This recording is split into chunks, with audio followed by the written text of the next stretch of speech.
All right. Welcome back, ladies and gentlemen. This is David Patrick Harry with Church of the Eternal Logos, and I am joined by my friend, again, Bazed Analyzer. How you doing today, sir? Yo, what's up? Good to see you. Good to see everybody out there. This is going to be, I'm excited for this one. There's a lot to talk about. There you go. Is it sunny in there? Yeah. Paparazzi got you? Well, the future's so bright, man, that, you know, I got to wear shade. And I love it. Yeah, and I got solidarity with, you know, Britney, free Britney. So, you know, I got my shades on. There you go. You've been letting your dog sniff your crotch? Yeah. For sure. And also, you know, I'm trying to hide because, you know, this Long Island thing, man, they're out for everybody with this Long Island event. Do you know Long about Island? this? I texted you about it earlier. It's the Long Island Ripper. you Oh, guys. oh, yes, yes, yes. Yeah, we're gonna get into Yeah, that. Yeah, you want to make yeah, a we're connection. yeah. Yeah, This is so today we're going to be doing another film review. And this, we got to give a very special shout out to AC. AC sponsored today's stream, and he sponsored a couple streams, and we got another one to do in the future. But he wanted us to watch the movie Nefarious. And I thought this was perfect after I just did one on Sound of Freedom. In a way, it kind of we again theologically we can tie some strings together and rope these in as one thing. But I kind of enjoyed this film quite a bit. I'm sure you're going to have a bit of a more nuanced film critical perspective on this. Again, looking at it just from the theological lens, there wasn't a whole lot to disagree with this film. That theologically, and obviously this film was done by some Protestant Christians, that in large part, of course, there would be a few subtleties we might disagree with, but in general, I think there's a lot that us Orthodox Christians can really enjoy about this film. So it's kind of what was your general thoughts on this movie Nefarious? Well, just outright, I thought one, it was tasteful. It's a pretty tasteful movie. It could be tame because it's weird that it's described as a horror movie, but then again, the horror in the movie is actually a kind of true horror. It's a deeper horror because it's about a spiritual war. But is it a rated R movie? It is I rated mean, R. It is yeah, rated R. I think it's the F bombs and the electrical chair scene is probably what did it for the R rating. right. That's got to be it because even it's about a serial. I guess he's a serial killer. He's on death row, Right. and we don't really know his crimes. Like there are no 6 like murders is what right. they So, charged him for. Right but at the this beginning. Yeah, go ahead. well, being a movie about a murderer facing execution, you would think ordinarily that we'd have a backstory and exposition about his grisly crimes, but we don't have that, Right. and that's actually good in the movie because it lets us kind of ruminate on what's really important, which is like the crux of the conversation in the movie. I mean, this is basically a filmed play, which is good and bad. So I'll get into my take on it, I guess, a little bit later. But just at the outset, I thought that this is an interesting trend that we're seeing. You just did Sound of Freedom, so we're seeing movies now come out that are into sort of like base territory. Yeah. We could say so. That's interesting. Yeah, and what we're gonna do as we normally do, I got the video pulled up or the whole movie, so we'll click through it. Although this one's gonna be a little bit more difficult because so much of the film takes place in one area, so there's not a lot of visual cues to see how the film transpires and the plot moves forward. For those of you who aren't familiar, this movie Nefarious is a Christian-based movie, and so we'll get into before we even do the full review. I do want to highlight many of the critics because I was surprised by the audience loved this film. So when you go to Rotten Tomatoes, it's like a 96% audience rating, 30-some% critic review, and we'll get into that here in a few. But I do need to give a very special shout out to Amptown 1, who just gifted 5 COTEL memberships. Shout out to Amptown 1. Welcome, Matt. Welcome, Willie McJogger. Welcome, Marcus Evanis Atorius, and welcome V1. Shout out to you guys. Thank you so much. Amptown 1, very, very generous. God bless you, sister. And that does remind me, so side tangent, we just need 3 more memberships, and I'll be able to add another emoji, which I'll do tonight. If we get 3 more people that come YouTube members, I'll allow you guys to choose which emoji we're going to put in for the next one. So shout out to that. We'll hopefully get 3 more guys, 3 more YouTube memberships. We got a new emoji. The emojis are pretty cool, dude. I like the Klaus emoji. Thanks, man. Yeah, we got Klaus. Shout out to Chicken Foot. Andrew Wilson hooked me up with Chicken, and he did some good ones, man. I my favorites are the Chad, the Hulk Hogan. We got the Powder Puff Girls Devil, and then Klaus and the Ortho Chad to name a few. But anyways, okay. Side tangent. Coming back to the movie here. So for those of you who haven't watched this film, It does have a Christian theme to it, although it's not explicit from the onset. But what the premise is that there's a man facing the death penalty, and he's going to be sentenced to death by the electric chair in the state of Oklahoma that night, that evening at 11 p.m. And so, as is customary, shout out to Rigovich, just gifted another COTEL membership. Shout out to you and Tongue Daddy. Nice. The idea is that the psychologist is coming there to then give an analysis to make sure that this gentleman who's accused and sentenced of 6 murders, so we don't know the details of it as Bazed was saying, but we do know that he killed 6 people. He confessed to it. His prints were at the scene, and he was convicted by a jury of his peers. So basically, in regards to a guilty verdict, we have every box checked. Right. And when the psychologist gets there, the gentleman who is getting ready to face the electric chair claims that he is a demon, or he's possessed by a demon, but really the conversation is with the demon in the body of the man named Edward who committed these crimes.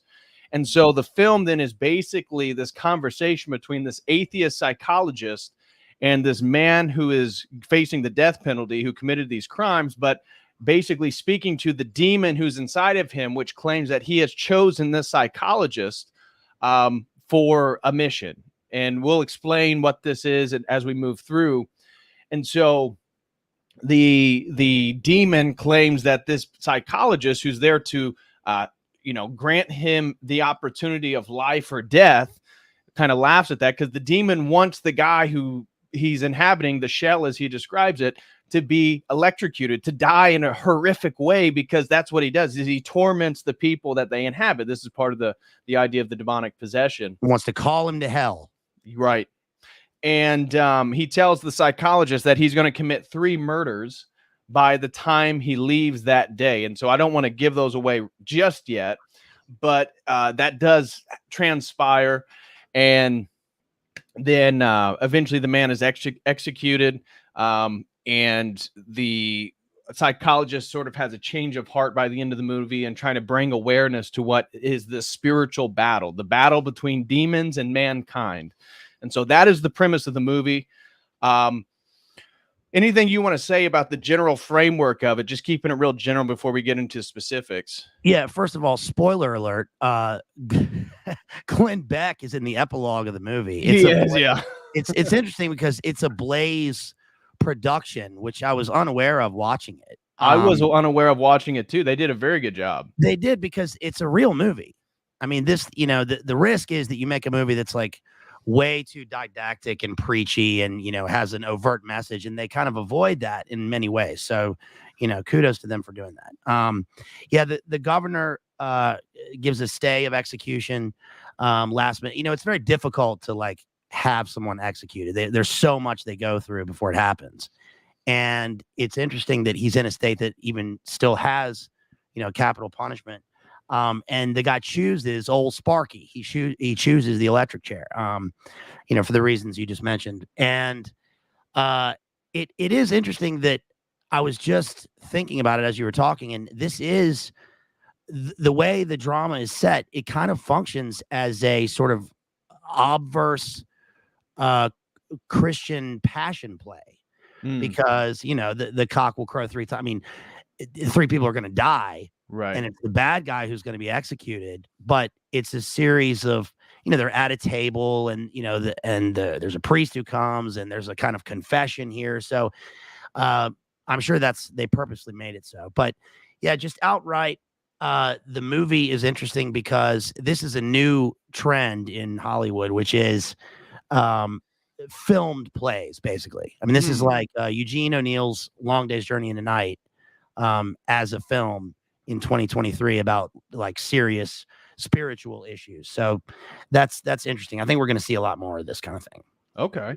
Yeah. So it does kind of, there's not many places where the movie transpires. It's basically in this interrogating room, or it's not even that. It's, I don't know how you would describe it. Sort of this, I guess it's a sort of very large interrogating room inside of a prison. Right. But he gets his final meal and all that stuff. You know, Yeah. all the usual stuff. What were some of the cultural references? You mentioned that, and I saw somebody in the live chat already reference Exorcist 3, which I have not watched, and the Screw Tape Letters. And I was curious if you could speak a little bit about that to give the movie some framework in regards to other films that people might be familiar with. And then you had something, again, the Long Island situation. You want to kind of bring that forward before we start going into the film? Yeah, I'm glad that somebody else noticed the sort of connection to Exorcist 3, because that like kind of seems obvious when I was watching it, because I've seen the film. And Exorcist 3 is this cult film that's interesting because it's, you know, the sequel to the sequel of The Exorcist, and it has this whole life of its own because of the Dahmer connection. So Jeffrey Dahmer was obsessed with this film in particular. Brad Dourif is this possessed guy who's I guess he's a serial killer, and he's possessed by this demon. And it's a different type of movie, but there are many of the same kinds of situations in that film. And it's got George C. Scott. It's also a horror film, but it's actually a lot more terrifying in a visceral way. I won't explain why, but it just is. But there seems to be, you know, they seem to have taken sort of a cue from that movie, but gone in a different direction. So the Long Island connection, this is pretty tenuous, but I couldn't help but think of some sort of correlation, because this morning I heard that, you know, there's breaking news this morning, and they have a suspect in custody for this Long Island Ripper case. The Gilgo, I think it's Gilgo Beach Ripper. And the reason I paid attention to this over the years is because my best friend, when he moved out of Manhattan, he moved to Long Island, and all this happened like in his stretch of Long Island, like Wantagh, Jones Beach, and basically the cops realized at some point that like this was a dumping ground for bodies, and they seemed to be from one perpetrator, like for decades. Wow. And they like never did anything about it. They had this 911 call. The FBI like offered to assist, and the police chief was like, no, we don't want you guys involved at all. He just denied them. And then he was arrested years later because it turned out that he had some sort of impropriety, and basically like he didn't want the FBI involved because then they would be poking into his thing. But then like he was at one time a suspect. So, and the other thing is that my best friend left the beach one day, and he was in his car, and he pulled in this cut to, you know, back out and turn around. And he said that when he did that, there was a car sitting there with a guy and a lady in the passenger seat, and he didn't know anything about this case. And this was like 12 years ago, but he felt like in his gut that this was the guy. This guy was evil. And it was just the way that this guy's eyes were, just the way that he looked at him for like a split second. He just, and like, what could he do? I mean, you know, it could have just been a regular guy, but it was probably the guy. So now that they've got this suspect, I don't know. I'm just interested to see if, you know, if it's the same guy. But anyway, the connection here. So what, most of his victims, was there a connection between the victims? Were they all women, or? Yes, they were all Buffalo. Was it a Buffalo Bill type thing where they're all prostitutes, or? Yes, they were all sex workers, as they say. Right, they were empowered women. Right. I'm sorry, ladies. Well, the other thing is that like many of the victims, they found the bodies before they were even noticed missing, which is like very sad. You know, that's terrible. Nobody even noticed their absence. And they found one lady, they found a very young person, human being, because she had a child. And they found like, they would find like, so the clips of this over the years are like, hey, we was walking down the beach and we saw a plastic bag and there was a leg sticking out of it and had a tattoo of like a heart or a cherry, and there was a high heel. So we reported it, and they were like, forget about it. Like nobody did anything. I mean, it's unbelievable. So I guess it's just kind of synchro that happens today, and that we're doing this movie about a guy who I imagine that he is this type of guy. Right. Yeah. I mean, he's a convicted 6-time killer. Right. So, well, and I have a few theological things that I want to get into regarding this film before we again go scene by scene. And that is, when he's, again, the psychologist, the atheist psychologist, when he's talking to this criminal, his name's Edward. When he's talking to Edward and talking to the demon then identifies that his name was given to him by his Lord, which is Satan. Yes. 3,500 years ago in a Phoenician language. The best way you could understand that in English is Nefarious.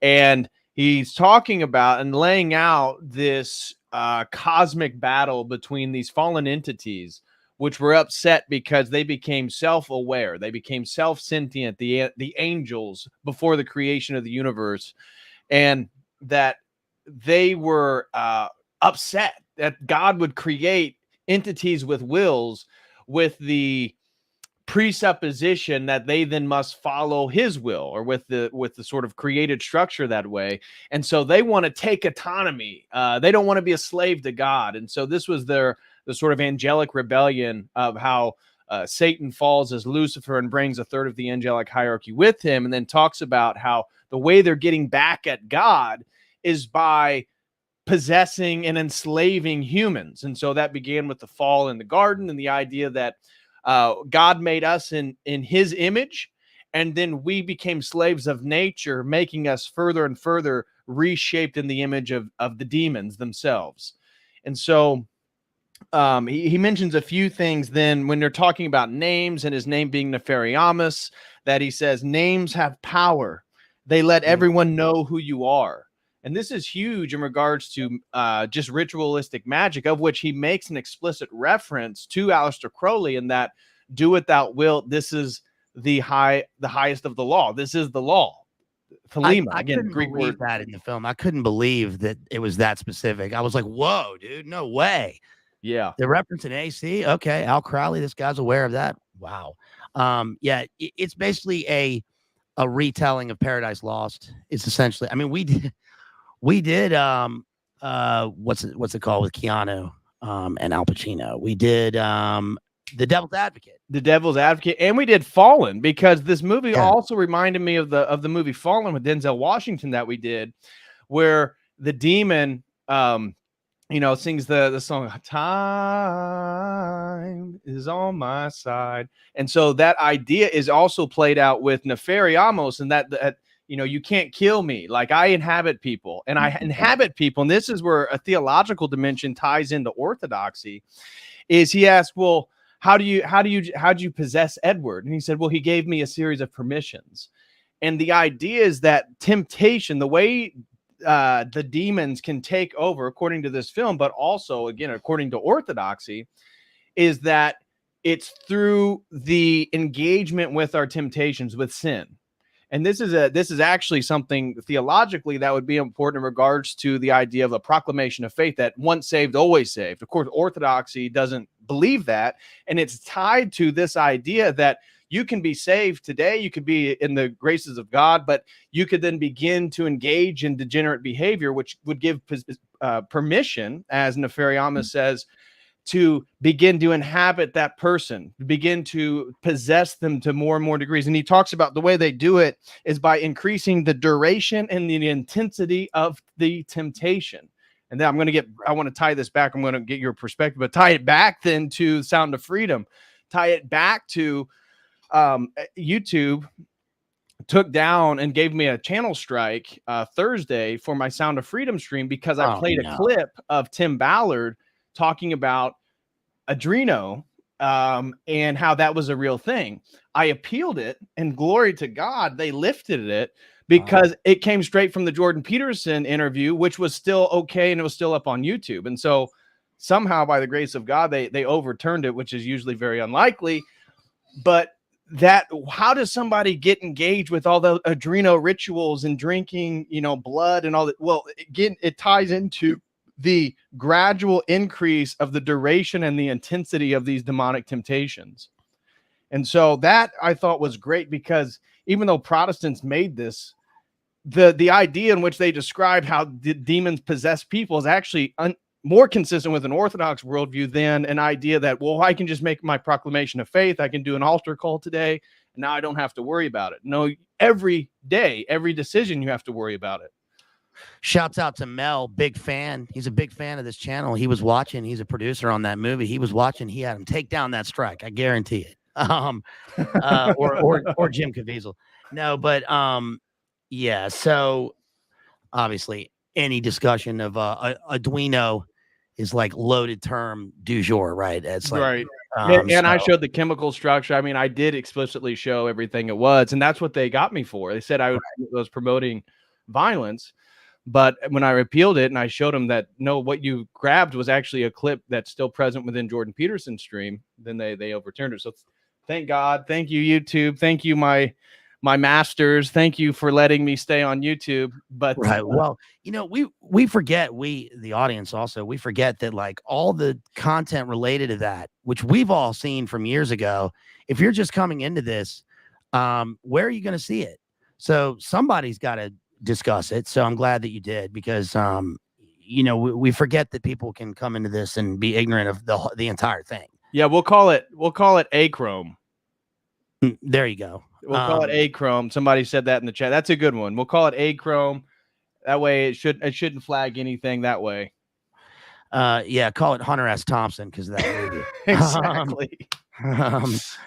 But yeah, I think it's no accident that like this has got to be a reactionary thing that movie came out, and then this Nefarious movie came out. There's going to be a whole bunch of other ones, especially because the strike that's going on, which is going to go on for a while.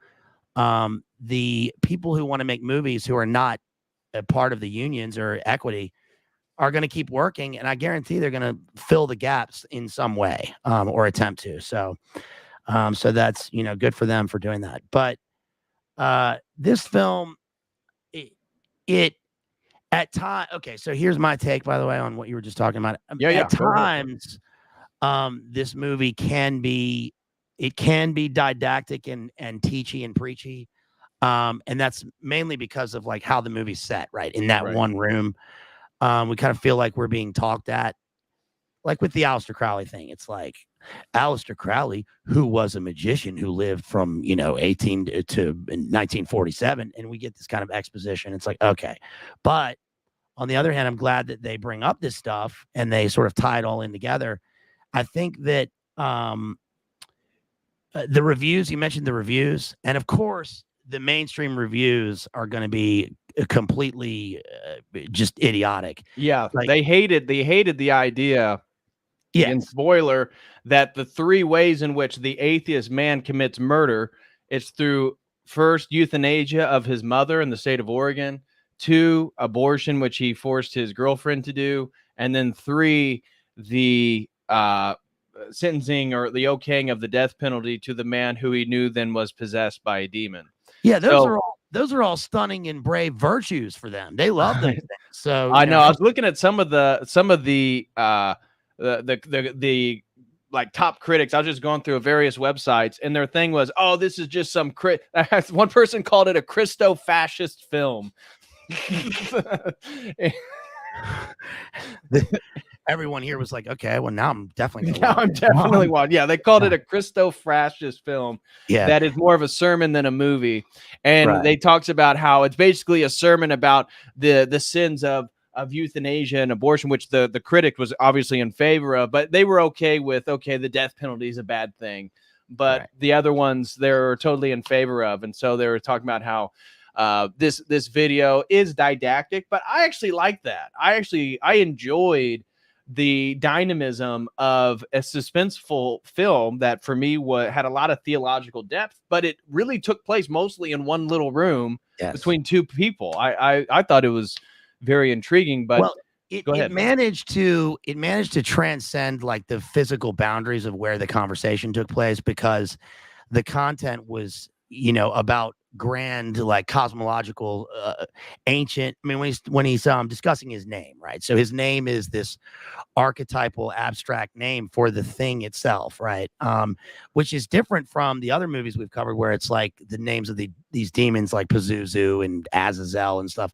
This one managed to kind of create its own sort of demon, and at first I didn't like that. I thought that was I thought it was too easy, but then I liked what they did with it, because they did manage through the strength of the writing, really, to bring us into this thing where we obviously really care about the subject matter that's happening in this movie, and it's on a completely different level than, I don't know, any other movie that is even similar for many years. I can't think of anything that is like hits the points that this one does. But the thing that I disliked about this the most was the actor playing the psychologist. I was like, okay, this movie is like really firing on all cylinders, but they got this guy, and this guy, first of all, most of his lines and his even his physiognomy, it was like, okay, you got Gub here to talk to this guy to say whether he's insane or not. And this guy, like, is he like a first year psychologist? Is this guy like brand new on the job? What, this guy seems to have. He's an up and coming. I think when he comes in, he like mentions how many citations. So he's clearly a sort of well credentialed psychologist. As we'll get into the film, the older one, the initial psychologist, commits suicide, right? And then the younger guy is like this sort of he's like the perfect Hollywood leftist like archetype. He has got that line. He goes, so you say you're possessed by demons, which, by the way, is not a thing. Yeah. And I thought, okay, that's so bad, but actually it's pretty true. That probably accurately depicts the way this guy would be. Like, he's not objective at all. He's supposed to be like, you know, a scientist, and he's supposed to be there to evaluate whether he's actually insane and should be executed, like whether he's culpable. Right. And it's obviously, for us, it's clear this guy is more than culpable. I mean, like, yes, he's possessed. And one more thing. With all of these guys, and in real life, all these serial killers, one thing that's interesting is the correlation, obviously, between demonic possession or demonic activity on their part and mental illness, because the two are like almost identical, especially when the guy, you know, is DID and all that stuff. Right. The voices, the schizo sort of actions. But this one is much more subtle than that. And I think that the actor, who is it? Sean Patrick Flannery, who I like. Yeah. He was in the Boondocks. I thought he did a great job. Again, that's why we have you on. I'm not familiar with any of the actors. I had to look it up, but I thought he did a great job. Yeah, he did a good job because he hasn't had a lot of work. And this was a shot for him, like from an actor's perspective. And he, I didn't go into it knowing anything about his private life. Now I know, of course, that he's a Christian man. And he has like a black belt in jiu-jitsu. So I was like, okay, this is kind of a probably right of center guy. I mean, right. I don't meet many leftist liberal guys that do martial arts. That's probably why he doesn't have much work, obviously. Right. That probably, yeah, you're right. You know, but I don't know. I liked also that at times, you know, his character fluctuates in the movie. It's like at times you're like, okay, this guy is spurging out. Definitely. Like this guy, his mannerisms, and, you know, it looks like he's actually mental. But then you keep in mind that this is like the battle of these characters inside him. So they create weird, you know, physical traits. So I thought that was pretty nuanced and subtle, and that was great. I thought he did pretty well in this. Yeah, I thought so too. And then a few more of my theological points regarding the general film was he talked about, you know, this relationship, as we just talked about, the demon possessing a person through multiple permissions going all the way back from childhood. And so this Edward guy never believed in God, was never Christian or anything like that. But he like his grandmother gifted him a Ouija board when he was 8. All these, you know, various drug addictions, sins, all these different things eventually allowed him, the demon, to take full possession of the man. But he made a point about we tempt or we kind of use Edward however we want. And the psychologist goes, we? And he said, yeah, we are many, talking about Legion. And later in the film, he actually says, we are Legion. But he says the devil, he says our master, our Lord, is very generous with the toys he has, meaning the devil allows demons to do what they will with various people who they already have possession of. I thought that was pretty interesting there. Yeah, that's I thought that was one of the most actually terrifying parts in the movie. I thought that was accurate. And I mean, anytime in a movie like this where they mention Legion, they always do that, and it's for a reason. That always gets to me. That scares me. That because of the concept. So I thought that was Right. that And was well later, done in the the movie. second time he refers to Legion is the idea, because he's trying to explain to the psychologist, like, you don't understand. Our rebellion accomplished, as he said, a masterful thing, that we were able to reject God and not be a slave to God's will, but be able to be individuated through our own will. And that we then have been able to corrupt man, who you guys are an inferior creature than us because they are more noetic, right? They're not physical like we are. But then he said, God made you guys in his image, which they were jealous of. And so they were able to regraft, reform man in their fallen image. And he says that we are Legion. Don't you understand that this is our what I have forever mission? This is our forever mission. Our forever mission is to bring as many of you to us as possible. And I loved at one point he said, the atheist psychologist, because he was like something of the sort, well, let me inhabit you then. And of course, again, from a theological perspective, if you give verbal permission, this is what you do in a magic ritual. This is what you do in a conjuration ceremony. And the guy was just telling him that's how it starts. Yes. Right? Oh my gosh. So literally, if you were to do conjuration magic and somebody wanted to achieve some feat by allowing a demon to possess them, this is exactly what they would do. And they would then do a ritual ceremony and literally vocally say that I allow you to enter me and take possession of me. And so he says, let me embody you. Let me enter you. And he goes, well, funny for you, I'm an atheist. I don't believe in that stuff. and the guy starts laughing. He says, don't you realize, you idiot, hell is full of pathetic trash that think just like you. Oh my gosh. I love that one. And then he was talking about our rebellion, what it accomplished. As I mentioned, he said it's something magnificent, and that it was choosing to utilize your own will as you see fit, and that mankind is inferior, that they made man God made man in his image. And so what they have done is made him a slave to nature and turned him into the image of the demonic. And they hurt God by enslaving man. And then my last one was that more people, he mentioned, are ending up in hell than any other time in history. That I thought was really interesting, because that occurs right after this section, which there's a couple clips I'd like to play. Again, we got to keep it like 30 seconds or short so the algo doesn't pick it up. But I don't think we'll be able to do the scene I really want to, which is when the atheist psychologist goes on this spree about, we are fighting all these things. We're fighting racism and sexism and people can love who they want and all this different stuff, abortion, and the demon just going on. Is like, you idiot. Don't you realize that everything you just said is part of our goal? And then he ends by saying, you already lost. Don't you understand? You've already lost.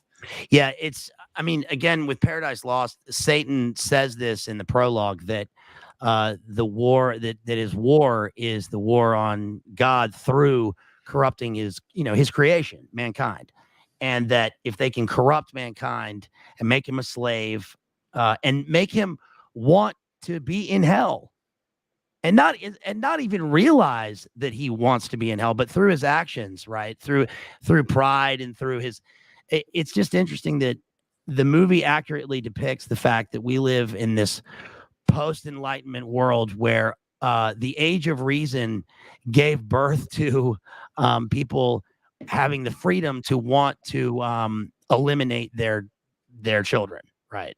That scene is, this is a virtue. This is great, because now, for instance, women are free to, they're free. Okay. Right. And that, hell is empty and all the devils are here, he says in The Tempest. And you get the feeling that this guy, first of all, Edward, is going to end up in hell by choice. I mean, he wants to be there. That's the thing. And that even the psychologist, by inviting all this, he's interested. And it's like the fact that he's supposed to be scientific and objective and not believe any of this, and he's just supposed to be evaluating the guy, that just goes right out the window. And he wants to know what the temptation is and what this power stuff is, and he invites it. Right. So interesting that the writers chose a psychologist, psychiatrist to be the vessel for all this stuff also. So, well, I think it's perfect because it sort of rationalizes away the spiritual reality of potential mental illness. Again, in orthodoxy specifically says that the battlefield we have with demons begins in your imagination. It's called the logismi or the logismoi. These images, these temptations, every temptation you ever had first begins as like a mental stimulation that then goes through the body. And this is like the point that the saints always talk about. You got to make a decision, because if you allow the imagination to go further, the likelihood you're going to be able to say no is more and more unlikely. Or if you go, yeah, I'm just going to do it this one time, but then I'll have time to, I can ask for forgiveness later. Right. This one time you're going to cheat on your wife or whatever. It'll be fine. Nobody will find out. And you just keep doing it. Right. And that's what was so sinister about Nefarious, talking about how, just that one time, using your example, say adultery, that they'll make sure that you have an incredible pleasure doing it. Right. And that they'll continue to try to increase the duration and the intensity of the pleasure, which leads to, as he points when he's talking about all these great things about the contemporary period. And then Nefarious says, again, like, you idiot, there's 40 million people in slavery right now. And he said the greatest part of it is half of them are sex slaves, which ties back to, again, the stream on Sound of Freedom. And he's like, that's more than any empire together has ever had. You idiot. Don't you understand that your enlightened progressive world is actually like the darkest, one of the darkest periods in human history? Right. Well, so even at the height of the Roman Empire, the slavery is out in the open and literal. It's just part of their society. Now we live in, we inherited the Roman Empire in that sense, and this stuff still exists. But like, look at the news. I saw one guy, a reviewer, talking about Sound of Freedom, and he said, this is a movie for parents who have brain worms. It's just fiction. None of this happens. It's idiotic. And it's like, that guy right there he's the one who's carrying all this stuff, right? He's the carrier for this virus, spiritual virus. So, yeah, I liked it when he said that he was the greatest theologian the world had ever seen. I thought that was, there was a truth to that. Yeah. Right? Yeah. Yeah. We can pull up a few things real quick. How about you give some shout outs? Anything you need to promote real quick? Before we start pulling things up, what you got to plug real quick? Yeah, I'm so glad to be here again. I got a couple streams on the way. One, high IQ, very esoteric, on Shakespeare on Love. I'm going to use his texts. And two different texts. I'm going to talk about The Taming of the Shrew and Much Ado About Nothing, which are both comedies. They have a happy ending, but they are two different depictions of relationships that are still true now. So we're going to look at those. What else? I was on with our friend Maddie last night, Digital Minefield. We talked about the Bonfire of the Vanities, Tom Wolfe. Please go to his channel and check that out. What else? I'll be on, there was no Boiler Room this week, but I'll be on there next week. And my vacation's about to end, man. So it's been a brief but good summer. Shouts out to my sister. Had a refreshing time down south there. And, we're at the height of the heat wave here, right? And I think that it's just important for people, myself, to keep in mind that, it's like when nothing is really happening in the zeitgeist or the news or whatever, it's just, I'm always aware that the thing, whatever it is on the way, and not to freak out about whatever it is, right? The things that are happening now seem so little. The White House, and they found Yayo in the White House. Well, duh. Yeah, exactly. They have Tom Brokaw talked about him having, ancient Egyptian sex rituals in the White House in the 80s. So come on, that's normal for them. Right. But I don't know. I just I think we live in a good time, man. And this the psychologist thinks, in this movie, thinks that we live at like the height of civilization of all time because, you know, we don't have like peasants stacking mud like in the Middle Ages, but actually, those people were freer in many ways, right? Right. They In many ate ways. healthy food. They didn't have the diseases. They didn't need to go outside their village. They found a loved one to spend their life with. They had families. What I mean, come on, right? So Sounds anyway. like utopia compared to today's standards. Yes. And also, what I want to tell people is that you're linked right into the stream title. You can click his name, this @ and it'll take you straight to his YouTube channel. And you guys can make sure you give him a follow and a sub over there and show him some love. I wanted to say, guys, we need 2 more YouTube members, 2 more members, and we have a new emoji. And I got like 4 to choose from, and I'll let you guys choose live which emoji. I just need 2 more people to sign up as YouTube members. Also, guys, feel free to super chat using the Streamlabs link or YouTube.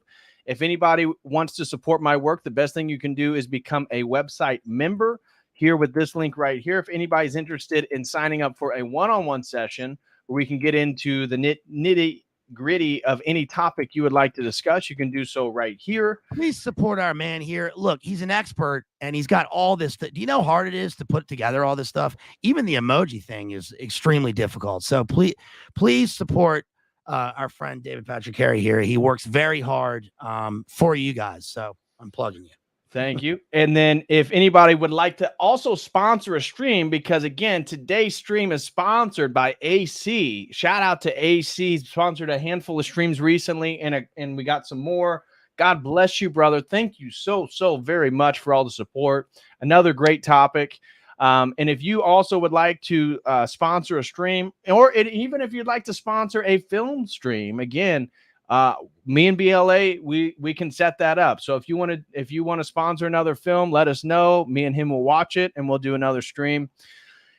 So just wanted to throw that out there. Shout out to AC. Okay, now I want to read a full overview real quick of the film, just so people will have that. Nice. And so you can say anything, say anything that you'd like, just to give a full overview so people are going to know what we're getting ready to look at as we move through the scenes of the film. Yeah, I'll just say real quick, there's been a lot of talk about this movie. I mean, it's getting a lot of attention. And, you know, whether you've seen it or not, most people I talk to like haven't seen it yet, but it's pretty new. But you should go check this out because I really think that this is the exact type of movie there are going to be more movies like this. It's too successful for its audience to be a one-off. Like we get the Gnostic themes in movies. We get The Most Dangerous Game. Those are in every movie, but we're going to start getting this, and we're going to start getting more DID traumatized adults who are unaware of the pain they inflict on their family members types of movies. I've seen like 7 movies in the last week. They all had the same theme, and it was that. Right. So go check it out. Yep, exactly. And I also would second that. I think this is a film worth watching. Somebody was I saw some comments in the live chat earlier. They said, well, should I watch it or should I not watch? I would recommend this film. And you also recommend this film, right? Yeah. Yes. I would recommend it. Yeah, I think it's a great film to watch.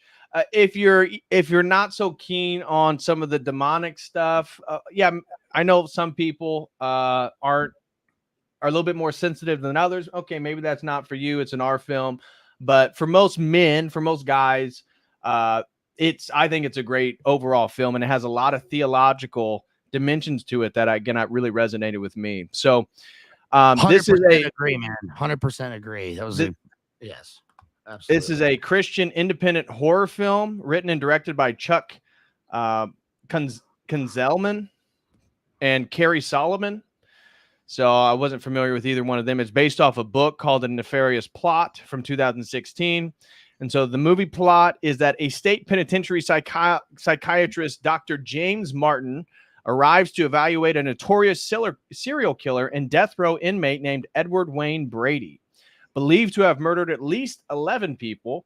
Well, that's what he admits to during the conversation with the psychologist. He's being charged for 6 murders that they have factual cases on. Wayne Brady? Yeah, I know. I thought that. Well, James Martin too. I don't know if you're familiar with Father James Martin is the super leftist, pro-gay Catholic priest that just got promoted by the Vatican. So I thought that was pretty interesting that they chose James Martin for the psychiatrist when in real life, Father James Martin is a notorious left-wing like Catholic priest that promotes a lot of demonic things. Interesting.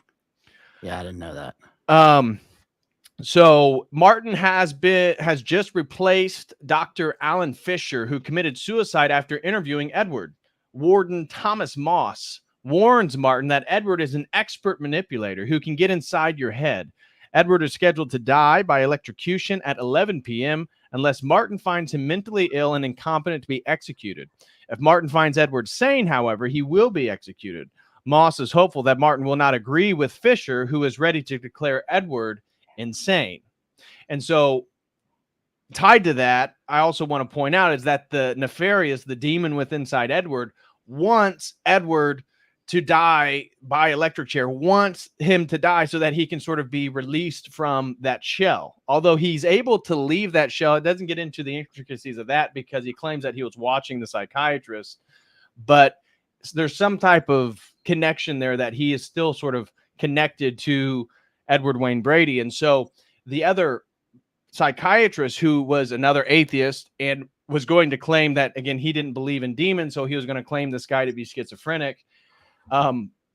Nefarious claims that, oh, yeah, I convinced him to kill himself. And that's what he did. He must have had an effect on him in the same way that, remember in The Exorcist, the priest lets the demon jump into him so that he can then jump out the window and it won't inhabit what's her name, the girl victim anymore, right? So he sacrifices himself in that way. So I was thinking that when they were discussing the first psychologist, his name's Fisher, Fisher of Men. I don't know what that, what the right. connection there is, but if he's an atheist who like is unaffected by all this, then why did he end up the way that he did? He right. must have been affected in a deep way. And also one more thing, sorry, the warden saying like, be careful, this guy, he's a master manipulator. It's like, yeah, but you got like 3 hours before this guy's going to ride the lightning. Like, what difference does it make? Right. How is he possibly going to manipulate you? But what's interesting is we see how that happens. The stay of execution thing reminds me of Ted Bundy. This same thing happened with Bundy, who did some last minute conversations and confessions before he also, hit old Sparky in Florida. What's his name? Wayne reminds me of that guy. He's still on death row. Wayne Williams? He's one of the only like black serial killers. He was the guy charged with the Atlanta child things, and he claimed to have been recruited and trained at a teenage CIA training camp where they taught him to be a monarch assassin. The last thing is that this also reminds me of Henry Lee Lucas. Henry Lee Lucas, that's our good boy, because Henry Lee Lucas was the most prolific serial killer like in history. And at the last minute, his sentence was commuted by George W. Bush, who said, Henry Lee Lucas, that's a good boy. And of course, Henry Lee Lucas claimed to have been trained at a Hand of Death cult training camp in the Florida Everglades. Ooh. That was funded by, he said, George H.W. Bush. Wow. So that's interesting. I wasn't aware of that. That's some good information there. That's all in Program to Kill by Dave McGowan. And I have Dave McGowan's Weird Things in Laurel Canyon, but I have not read that one. Yeah. Another thing tied to this I thought was interesting. Again, the film begins with seeing a sort of psychiatrist like write on a piece of paper, Dr. Fisher, and then you see him get in an elevator, and then he apparently went to the top floor and jumps off of it to commit suicide. But tied to that, I can't remember if it was my research for The Sound of Freedom or what explicitly, but I came across something of signs of demonic possession, and suicide is one of them. So I thought that was really interesting that suicide was explicitly stated. I forget what I was reading exactly, but it was explicitly stated that it is one of the ultimate signs of demonic possession, of offing oneself. So I thought that was really interesting that's how it started. Anyways, moving forward here, Edward insists, this is the guy with the demon, that he is really a demon inhabiting Edward's body, and his true name is Nefarious. Though he never answers to Nefarious, he further defies Martin's assumption that he is trying to escape punishment. He wants Edward to be executed. Nefarious also knows many details about Martin's professional and personal life and says that before the day is over, Martin will have committed 3 murders, which does take place, and we'll explain that. Nefarious accuses Martin of euthanizing his terminally ill mother to acquire her money. I think it was like 3.9 or 3.6 million or something like that. It was one of those 2 numbers. Martin becomes angry and threatens to leave, but changes his mind. An atheist, Martin thinks nothing of agreeing to give Nefarious permission to possess him. Nothing seems to happen, suspecting that Edward suffers from dissociative identity disorder, schizophrenia. Martin tries to reach Edward, but Nefarious allows only limited access to the timid, beaten-down man. Martin then draws out Nefarious's explanation on the role of demons in the world. Martin insists that the world is reclaiming the moral high ground, but Nefarious laughs and tells him that the world is worse than ever. For example, there is more slavery now than during the Roman Empire. Martin declares that Nefarious is not making it up, but rather has an insane belief system, and that he is certifying that Edward is unfit to be executed. As Martin leaves, however, Nefarious accuses him of taking advantage of his pregnant girlfriend, who is having an abortion at that very moment, and the mistaken belief that Martin will not abandon her afterwards. And that's tied to it, is that the Nefarious, the demon, is questioning the psychologist, and he's saying, oh yeah, that girl that's your girlfriend, that you're told her to go get an abortion, that you're going to break up with her and leave her right after, that girl. And when he questions him, well, why don't you just marry her? Why don't you just raise the child? Why don't you just suck it up and be a good father? And he says, I don't want to. I'm not ready. And it shows that it's his will, right? So it's the psychologist. It's by him worshiping his own will, saying that he wants to do X, Y, Z. He's this highly successful, driving a Mercedes-Benz, 35-year-old psychologist. And I'm not ready. I'm a middle-aged man. I just inherited a ton of money from mama that I killed. Yeah, he's a millionaire. He's a prominent psychologist. He's 35, and he's going to break up with his girlfriend, who he just told to go get an abortion because he doesn't want to commit. Go ahead. He sucks so bad. This guy's such a loser. And there are times in the movie where you're watching the conversation between the two, and he'll answer some question from Edward, and you're like, I can see exactly why this is the guy they brought in, because this guy is a total loser. And Edward, who is a predator, I mean, it's also like, how does he know this stuff about him if he's not actually a demon? Well, actually, the things that he says about the psychologist, it's like, those are probably pretty typical things that you could just say in a general sense, and they'd be true. Of course, this guy has some girlfriend who's at that moment, having an abortion. Like, he seems like that type of guy. He has no backbone and no moral structure. Right. So totally at the whims of the current world that we live in. Right. And Nefarious then crackles with glee, saying all hell is rejoicing. And he stands up, and basically you can see a sort of euphoric disposition of Nefarious the moment the girl has an abortion, which, again, the movie never shows this. All you see is they're still in this room, but he's like, oh, it's coming. 5, 4, 3, 2, 1. And then he screams in joy because this is the altar, and he equates modern day abortion to the worship of Moloch. He said the difference is back then we'd have a bronze statue that have a fire pit, and we would just throw the babies onto there, and they would sizzle and burn at their contact with the hot metal, but they would just roll over willingly into the open flame. And he said, yeah, it's probably just coincidence, right? There's just coincidence that we still do this today. And they says the creator creates. Our job as demons is to destroy. anything that is destroying that which is being which has been created is demonic. He's explicit. That's our role. That's how we get back at God. That was well structured in the movie.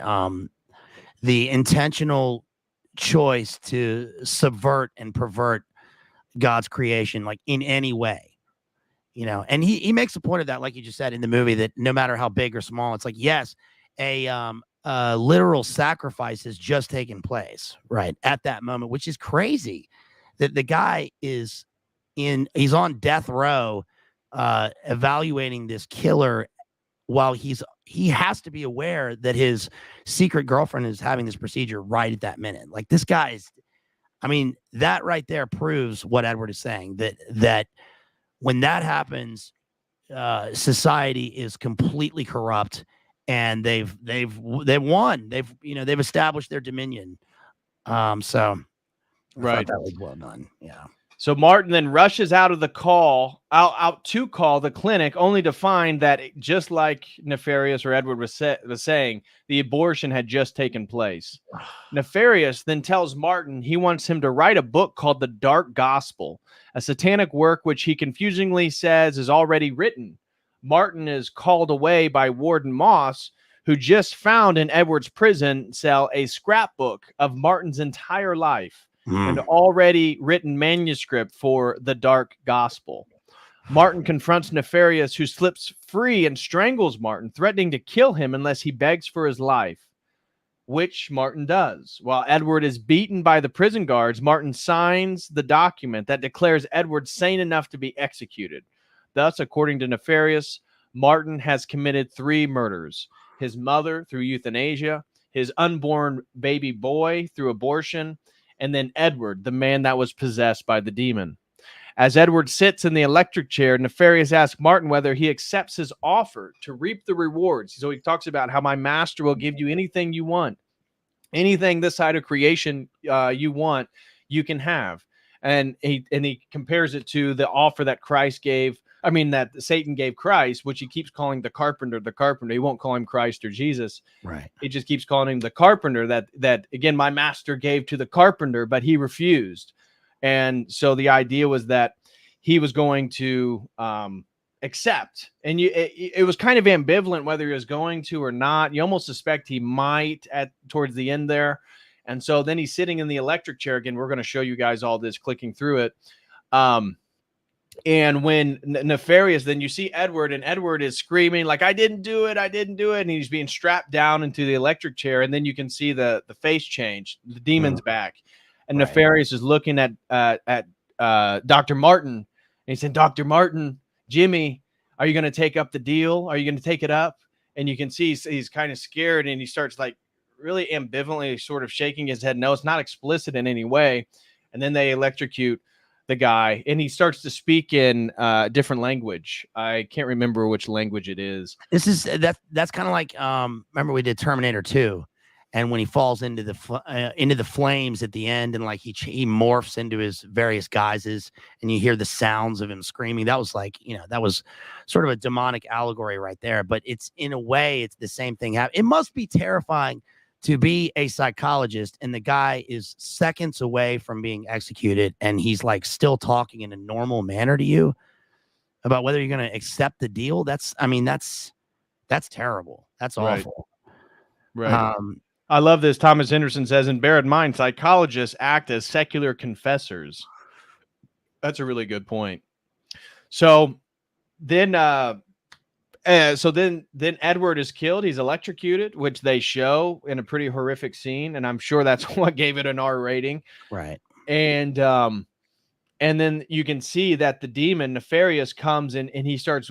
Dr. Martin can hear him inside of his head, but remember, he gave him verbal permission to inhabit him earlier in the film, and he said, "See, you can't do anything. Nothing happened." And Nefarious says, he said something about how I'm patient. Unlike you, I understand what patience or something about patience, that he's going to be patient, which I was already suspecting that what's going to happen is he's going to inhabit him after Edward is killed, which exactly happens. And so he sort of takes over Dr. Martin's body and forces him to grab a gun from one of the one of the deputies that did investigations on the murder scene, that Edward, again possessed by the demon, he helped lock him away and acquire the evidence to get him in jail. And so he was there. So he was there, and he wanted to watch him die because of the horrific things that he saw that he had done due to his investigations. This part is a bit of a stretch. First of all, I mean, just logistically, the armed sheriff or detective, like in the death chamber in the prison, I seriously doubt that. Right? That's cops and prison guards don't carry guns walking through the prison because they're surrounded by people who could get the gun and use it. Right. Right. And then what? He grabs the gun and then he's going to be he's going to turn into an incel shooter, and then he doesn't. It's very weird how they did this part. They should have just left it how it was, but they needed something dramatic, I guess. But also going back to the third murder is weird because yes, he's signing off on the guy's death warrant, but he's not murdering him. Right. In fact, the guy's already been sentenced to die by the state. So he's just confirming it. Right. But, and that's what I thought. I agree with you here, because right at the beginning, before you get to the prison, while Dr. Martin's in his Mercedes-Benz driving to the penitentiary, the radio station is talking about Edward Wayne Brady and about how vicious the crimes were. And again, he admitted to it. His evidence is there at the scene. A jury of his peers convicted him. So in every possible way that we would find somebody guilty, he's guilty. Right. But only Dr. Martin knows that he only did it because he's possessed by the demon. And so it really kind of calls into question, is it murder? I mean, was Dr. Martin wrong to sign off on the death penalty on the electric chair, or was he not? Right. I mean, that's something that's more of something that I guess could be debated amongst people. I'm not sure. I guess clearly the film's probably making a case against the death penalty in general. Yeah. Which is odd in the context of this film, I guess, but maybe it's just presenting some sort of opposing argument to throw in there. But I think that, there's obviously a strong argument that people have against the death penalty, which I personally disagree with the argument. I'm fine with it. In fact, I should say there should be a whole lot more of that event taking place, specifically related to the Sound of Freedom movie that you did, and those people. Right. But regardless of that, right. Yeah, and it will end. Related to that, I saw something recently. This was like a New York Post article. I forget what exactly, so forgive me, I'm probably off there. But it was an article about a guy who was up for the death penalty here in the United States. I think it was Texas. And the board basically said, well, it's actually going to cost us $1 million more to kill him than keep him alive. And in the same breath, I saw that Belarus they're one of the stricter countries left in the world that has a death penalty, and they just do a 5-person firing squad. Right. So it's like, that's not $1 million for what they're doing in Belarus. Yeah. This costs us 5 seconds of time. Very easy. Right. Yes. Yeah. And it's not torturous. So even if you were being executed, I would much rather have 5 men shoot me, which I'm probably going to be dead within a matter of seconds, versus an electric chair, which is one of the most painful ways you could go out. And at least you get to die standing up, right? Vive la France! You get to stand up when you die, which gives you some dignity, as opposed to this terrible invention invented by Dr. Electric Chair, which is second only to Mr. Guillotine's invention, right?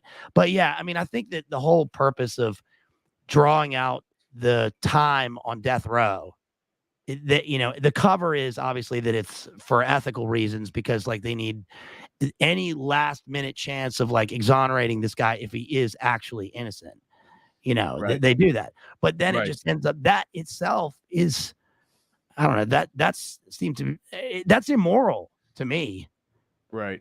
I know that one instance of a guy who awaited his penalty for many years was, what was this serial killer?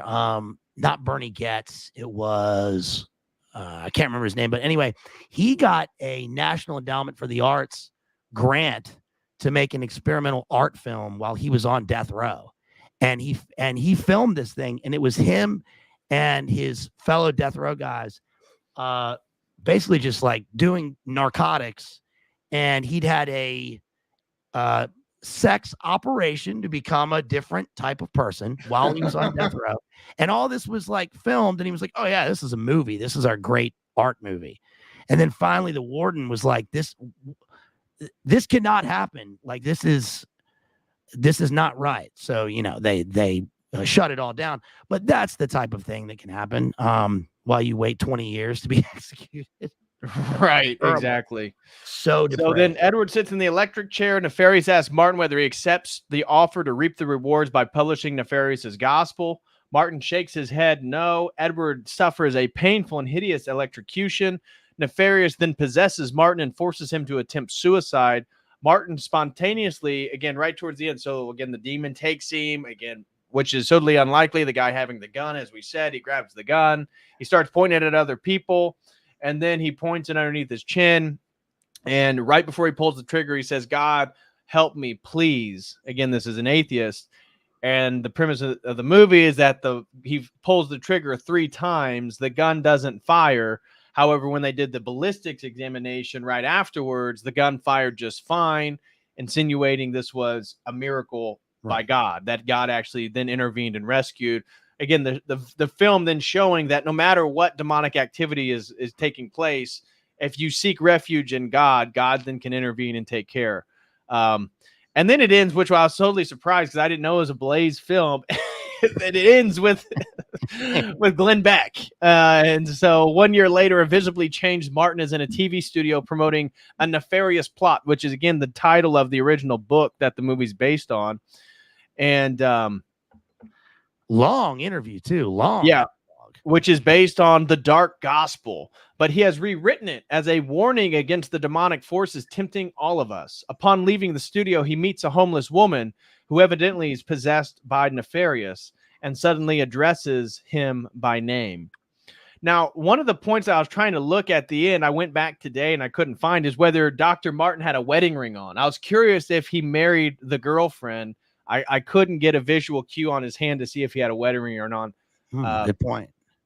But yeah. So anyway, so that's the movie, guys. And so when I went to Rotten Tomatoes, the audience score has it at 96% and the critic rating is 35%. So I went over here to the critics to look, and you can see after kicking things off with a pretty solid fake out, the film settles into a repetitive rhythm that quickly becomes tiresome.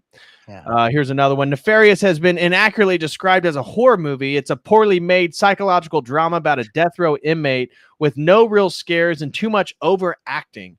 As this dull movie drones on, it becomes preachy propaganda for right-wing beliefs. Oh, boy. Well, I mean, she is who you would imagine. The first guy, I looked at that, I was like, dude, can I get some betas? All the members, can we get some betas in the live chat, please? I mean, look at this guy. Look at this guy. Of course he didn't like the movie. Please, everybody throw in some betas in the live chat. We got that as an emoji for when anybody beta comes on. Folks, this isn't a Marvel movie. And by the way, when the demon says he's they, them, it's the wrong kind. Right. Which is obviously why the guy says that he's multiple people. That's one of the things that he's saying. That he's Legion, he's a they, them. Right. Yeah, he is. Oh. He's a they, them. So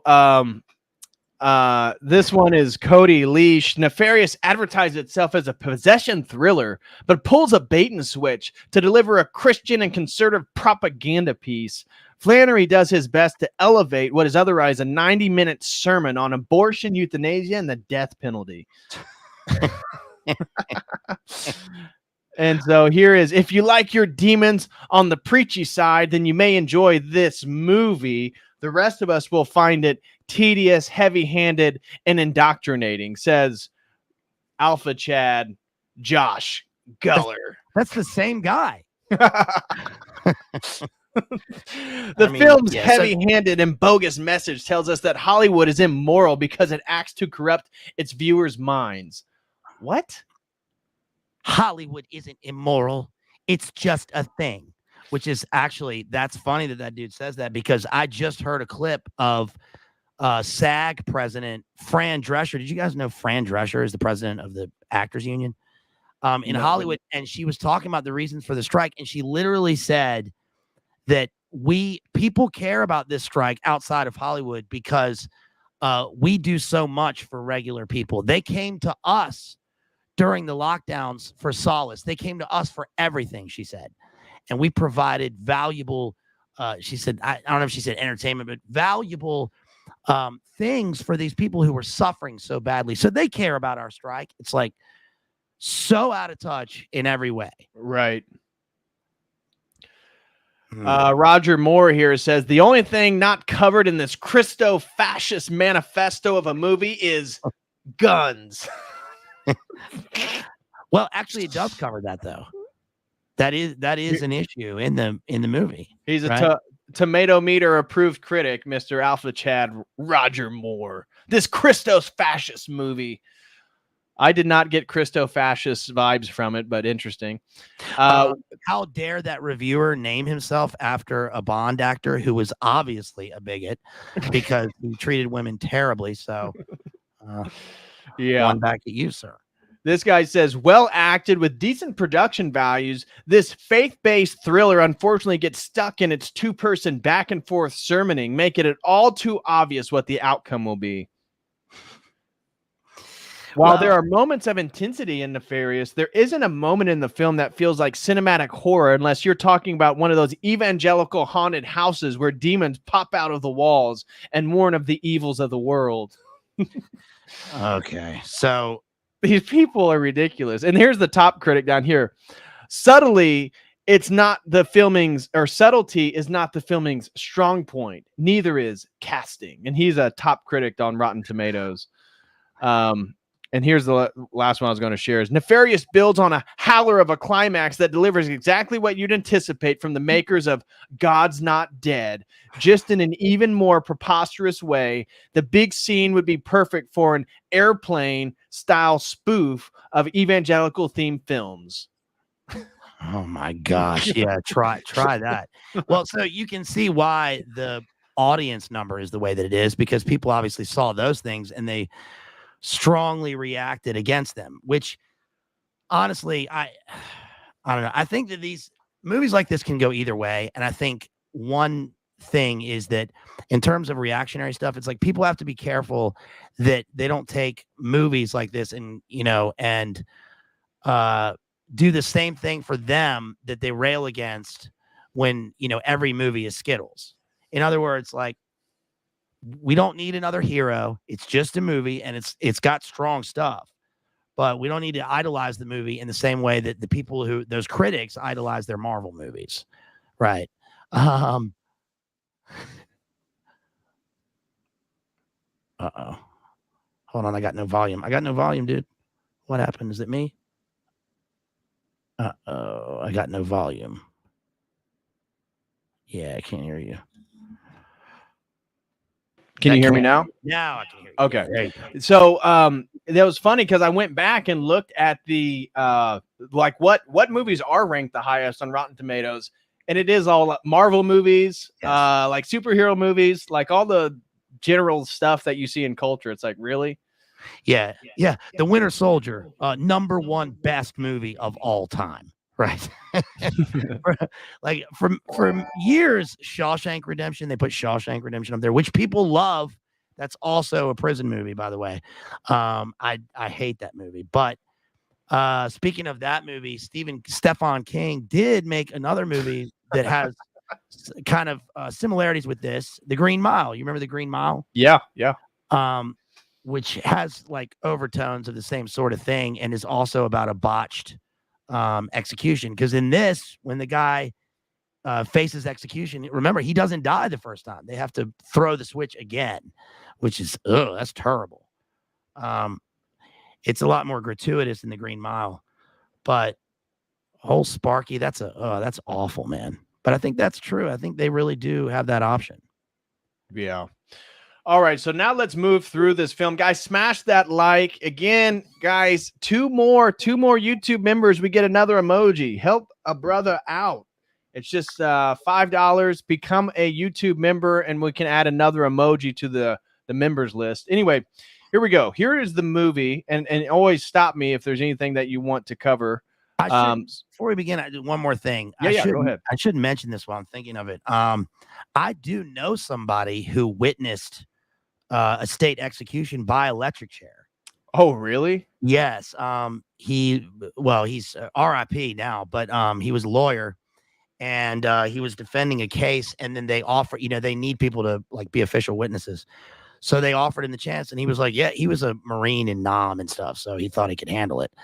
But he said that it was a mistake. He should not have gone. It was indescribable and really, really terrible.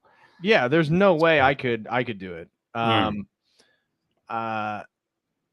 not like a wheezy person that's weak stomached or anything like that, but just to know what happens. And then of course the demon is talking about how your eyeballs will melt due to the high voltage of the electricity, your head will catch on fire, which doesn't happen in the film, but he talks about like what happens by the amount of volts that they send through you in the electric chair.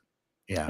And you usually don't die the first time. So, for all intents and purposes, you're dead, but your heart's still beating. So then they fire the chair up again. There's no way I'd be able to watch that in person. Ride the lightning, that three-legged chair, old Sparky. I remember when I was a kid, and the lights would dim on the house. The whole city would dim because they were doing an electric chair. They used to do that at the prison right off the highway in Richmond. That's terrible. But, anyway, sorry, folks. That was dark. And if you got the Metallica reference there, that's where it comes from, right? Exactly. So here is Dr. Fisher, who ends up killing himself here. And this is the opening of the movie. So we see Dr. Alan Fisher, doctor of psychiatry. He's correcting the, he's fixing his little frame there. He writes a little something. What we find out here is what he's writing is basically saying that the demon is, or that Edward, because he doesn't believe in demons, he's not mentally fit for execution, and therefore he can't be killed. And so he signs it. And then next thing we know is he's going over here to the elevator, and I don't know if I can catch it, but his body is right here. So we see that his body is like falling down. He jumped off the roof essentially. So Nefarious got him. Nefarious got him to kill himself. And so, and we can see right there, like something strange happening because you can see that the frame is crooked. Yeah. And then it sort of corrects itself. So we see there's something going on here. So I thought that was a pretty good opening scene there. It is. And of course, it's highly symbolic, not to parse it out too much, but his room looks like it's setting it up for the room that we're going to spend the rest of the movie in, which is the opposite of this room. And it's regal, and he's got the Persian rug and this nice sort of throne, great point. Chair. And then, of course, the windows in films. We've covered this so many times. Right. No windows in the main room for the film. Right. Because the demon is locked in, and the opening scene, the guy is going to jump outside of his own psyche. Right. He's going to jump, I guess, straight down into the abyss, into hell. So that's right. So here we go. We don't really know what's going on at this point. And this is obviously a large penitentiary that we're told is in Oklahoma. And we see this young, strapping guy driving his new Mercedes Benz. And here he comes to the penitentiary, and they're asking him a few questions, and he's got to, come inside. So they're checking the car, making sure he doesn't have anything on him, no drugs, no weapons. And then here's the warden. And so the warden is pretty a warm guy. Actually, he's probably one of the most likable guys in the film. I love wardens in prison movies. They're always like a certain type. And when I was like 5, I remember telling my parents that I wanted to be a prison warden as my job. I thought that sounded like the coolest job. Oh, way to aim high, my friend. Warden. Right. So here's the warden, and he's basically laying out. He's like, yeah, this Edward guy, you got to be careful. He's a master manipulator. He's way more intelligent than you think he is. And basically, he got into the head of the previous doctor, Dr. Fisher. So, don't let him get in your head. If you do, he's gonna get you convinced that you killed. What does he say? That you committed 3 murders. He says this before he goes into the room. So then you, as a viewer of the movie, as soon as the demon says you're going to commit 3 murders by the end, I was like, oh, okay. I really didn't know what to expect. I personally wasn't expecting the euthanasia, abortion, death penalty. I was kind of expecting the death penalty. I don't know what other 2 people are going to die. Right. But the warden here warns him that this is something that people have faced when they encounter Edward. Yeah, watch out, fella. The last doctor, Dr. Vagisil, did not end up in a good place. He convinced that guy of some terrible things.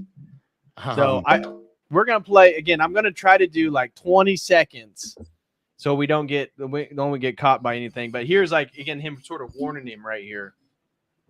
His timing sucked. Every time this guy Brady's number comes up, something happens. Execution scheduled for 11 p.m. That's not for public knowledge, so please don't convey that to anyone. We're going to need your decision by 4 p.m. at the... Anyways, you guys get it. Yeah, you look like a snitch, Doc. So, no snitching to the media because you probably love the media, right? Exactly.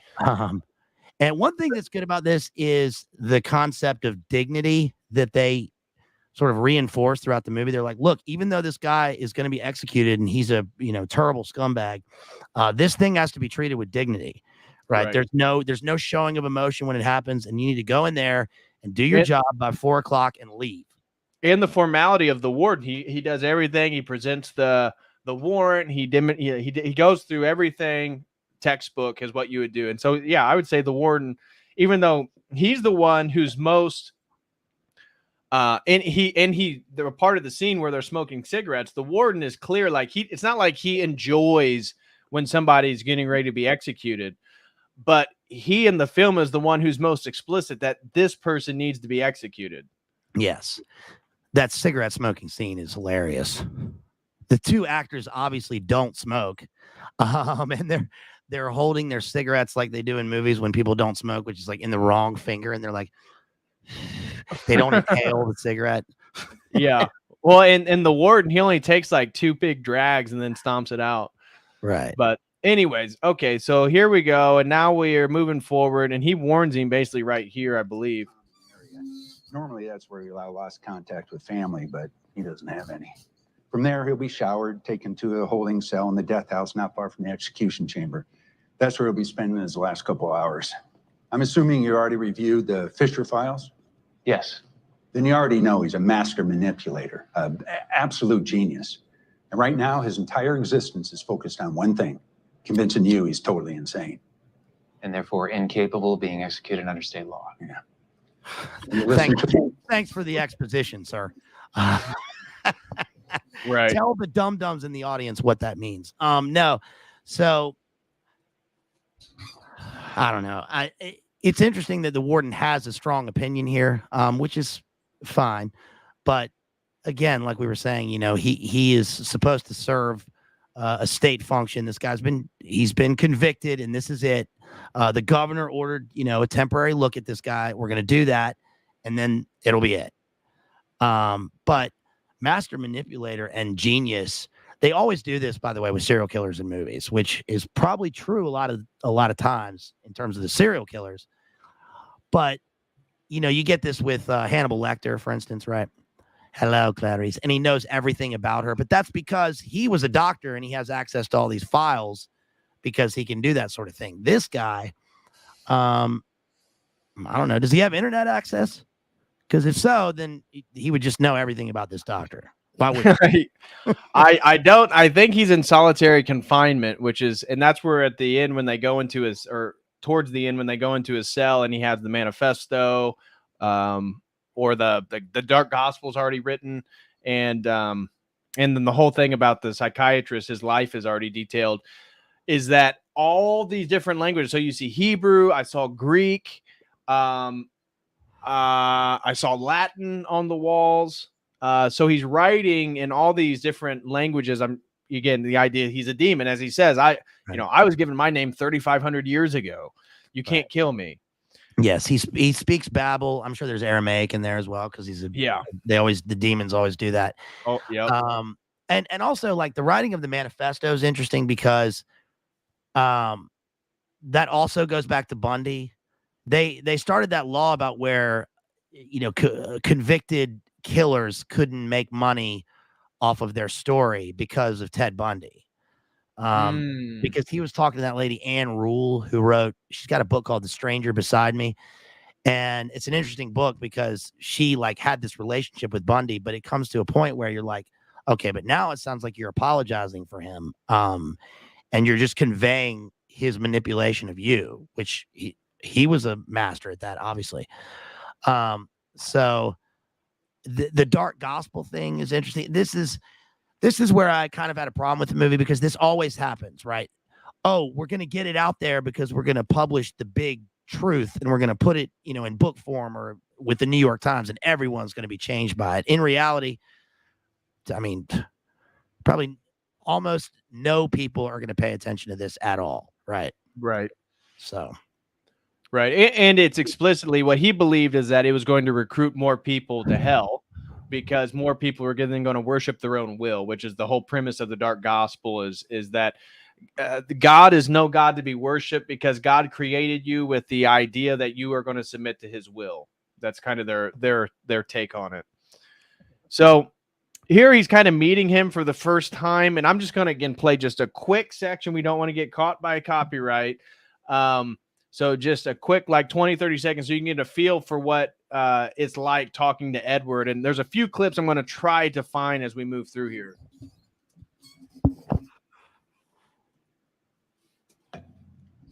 Serve my purpose. You're here, aren't you? Why would you want me here instead of him? I didn't like him. And you like me? Well, no, but I chose you because I need you. Do something for me, CC. You're going to write my story. So he's good. Yeah. So there's the manifesto. I want to move a little bit further where now he's claiming that he's a demon. I won't be doing that. Okie dokie. And since we're going to be on a first name basis, I guess I'll allow you to use mine. Edward? No. Read the name of the host body, shell which I inhabit, and will never answer to it. The name my master gifted to me is in a Phoenician dialect that hasn't been spoken for 3,500 years, but I'll give you the nearest English equivalent, which would be Nefarious. Nefarious? A closer translation would be he who is nefarious, suggesting possession of the trait full measure. Yeah, nefarious isn't. So, hey, you're smart, Doc. You got the obvious cognate with the word. Yeah. Good. Oh, so nefarious.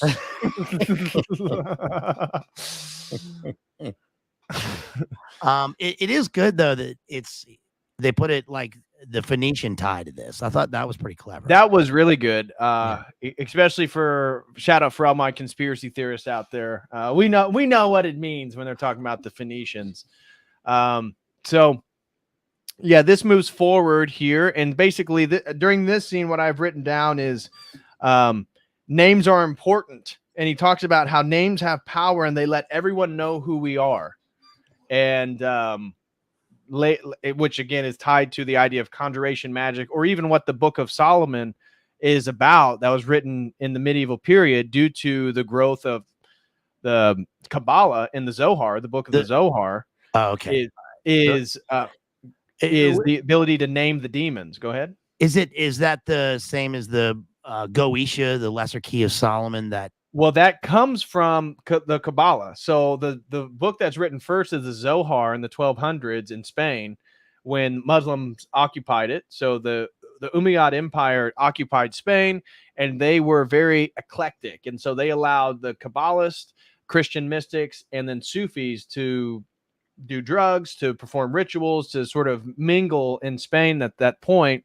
And that's where we get the book, the Zohar, which is the basis for Kabbalistic Judaism. That's wonderful multiculturalism at work there. Exactly. Diversity is our strength, PLA. Don't you know that? so from that and the idea of Kabbalah, because Kabbalah is all about having the names of the demons, that's where Judaism reinterprets King Solomon and basically creates him to be the ideal Kabbalist. And so that's where we get the Goetia and all the different names, the lesser keys of Solomon and all this different stuff where they name the 72 demons. Why do they create this medieval text, which is both Christian and Jewish? Well, it comes back to the medieval period in Spain where they developed all this Kabbalistic stuff with the Zohar. You think Solomon at the time was aware that like all these cults and weirdos were going to like do this stuff with his words? I doubt it. He's like, look, I got this is the temple, all right, and this is legit. This is the thing, right? But then, like, you know, Hiram Abiff and the Masons and the Templars and all these exactly Greeks came along, and they were like, no, he really meant this. Well, and that's where you see, because as you highlight, all that Masonic, all those secret societies, they wouldn't exist to the degree that they do without the Kabbalah and the formation of the Zohar, because the Zohar is what gives rise to Christian Kabbalah. And like Giovanni Piccadella Mirandola during the Renaissance in the 15th century, talking about Christian magic and the idea that a Christian is to sort of elevate himself to the state of a magician and have command over spirits and all this stuff. Right. Okay, so moving forward here, they're going back and forth. And the psychologist, he's not really buying it. He's not buying the whole demonic thing. But here we're going to play another clip real quick. Shouts out to JC in the chat, by the way. I think I stand corrected. He mentioned that it was actually Son of Sam law. It was David Berkowitz was the law that they passed so that the guy wouldn't benefit from his story on death row. I think that's right. Oh, okay. I'm not familiar. Shout out to JC Owens. God bless you, bro. So here is another scene. I don't think so. It has nothing to do with your thoughts, your wants, your yeses, or your nos. It simply is. It's a fact. It'll happen because I say so. This is him saying that he's going to commit 3 murders by the time he leaves that prison today. And he's like, nope, I don't think so. I'm not going to do that. Sorry about you. Edward, not so much. Why isn't Edward as happy as you are? Because on occasion, I make him do things that he doesn't want to do. Well, if Edward doesn't want to do them, why does he do them then? Do you believe in demonic possession? The idea of a malevolent entity controlling a person's thoughts and actions, do you believe that? No, Whether you won't believe anything I'm about to tell you. it's not important. Nice. Yeah. Well, then you're not going to believe anything I got to tell you. This movie should have been cast with Stephen Dorff as the killer and AJ as the psychologist, because he jumps way ahead there in terms of their conversation. Demonic possession. All right, let's go. Let's play quick. I'm going to speed it up, guys, just so the audio doesn't even match. So we're going to move it to 1.23. So yes, the film is now moving. The audio is moving faster than the original film, but that's just so we can get a little bit more out of it today. Right now is what you believe. Demons don't have beliefs, James. We have knowledge. We know. Okay, when did you possess Edward? Doesn't work that way. Can't just possess someone. We need a series of yeses. So you're saying it's a Of course, process? it's a process. How does it work? It's complicated. Try me. I'm smarter than you think. No. No. You're a mark. The fact is that you are not aware at all, it seems. Right. And the fact that you have to say that proves that. But yeah, process philosophy. Tell us what the ritual is, because this is another ritual, by the way. This is the whole concept of this conversation is interesting because all of this guy's he deals in secrets. He's possessed and it's all secrets, right? And moving in darkness. But this functions as a revelation of the method. He's telling him exactly what he did. I mean, the names, even bringing up the names. Right.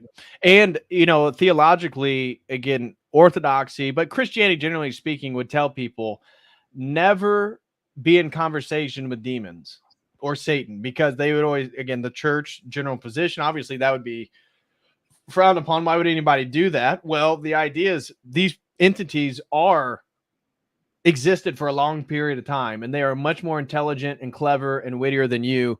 And that the idea is the more you talk to Satan, or the more you talk to a demon, the closer you're going to move towards its worldview than you pull it towards yours. I mean, obviously, it makes sense. So I think, as you said, this entire conversation is a ritual, because what he's doing is he's taking this atheist psychologist and he's slowly bringing him into his reality, to the point where once Edward dies, he's able to get inside him, because he's already verbally, he doesn't get the game. As he said, when he tells him that he killed his mother, which will show, and that this is the first person you killed, for that $3 million. And I didn't kill my mom. And he's getting ready to leave, and then he comes and sits down, and he goes, "Oh, you ready for round 2?" And he goes, "I didn't know this was a fight." And he goes, "Exactly, that's why you're losing." Anyways, let's play a couple more clips here, and we can clip forward. I put her out of her misery. She had Karanka, and I put her on a vent. Yeah, that's normal and stunning. Yeah. I got a PPP loan because of it. Come on.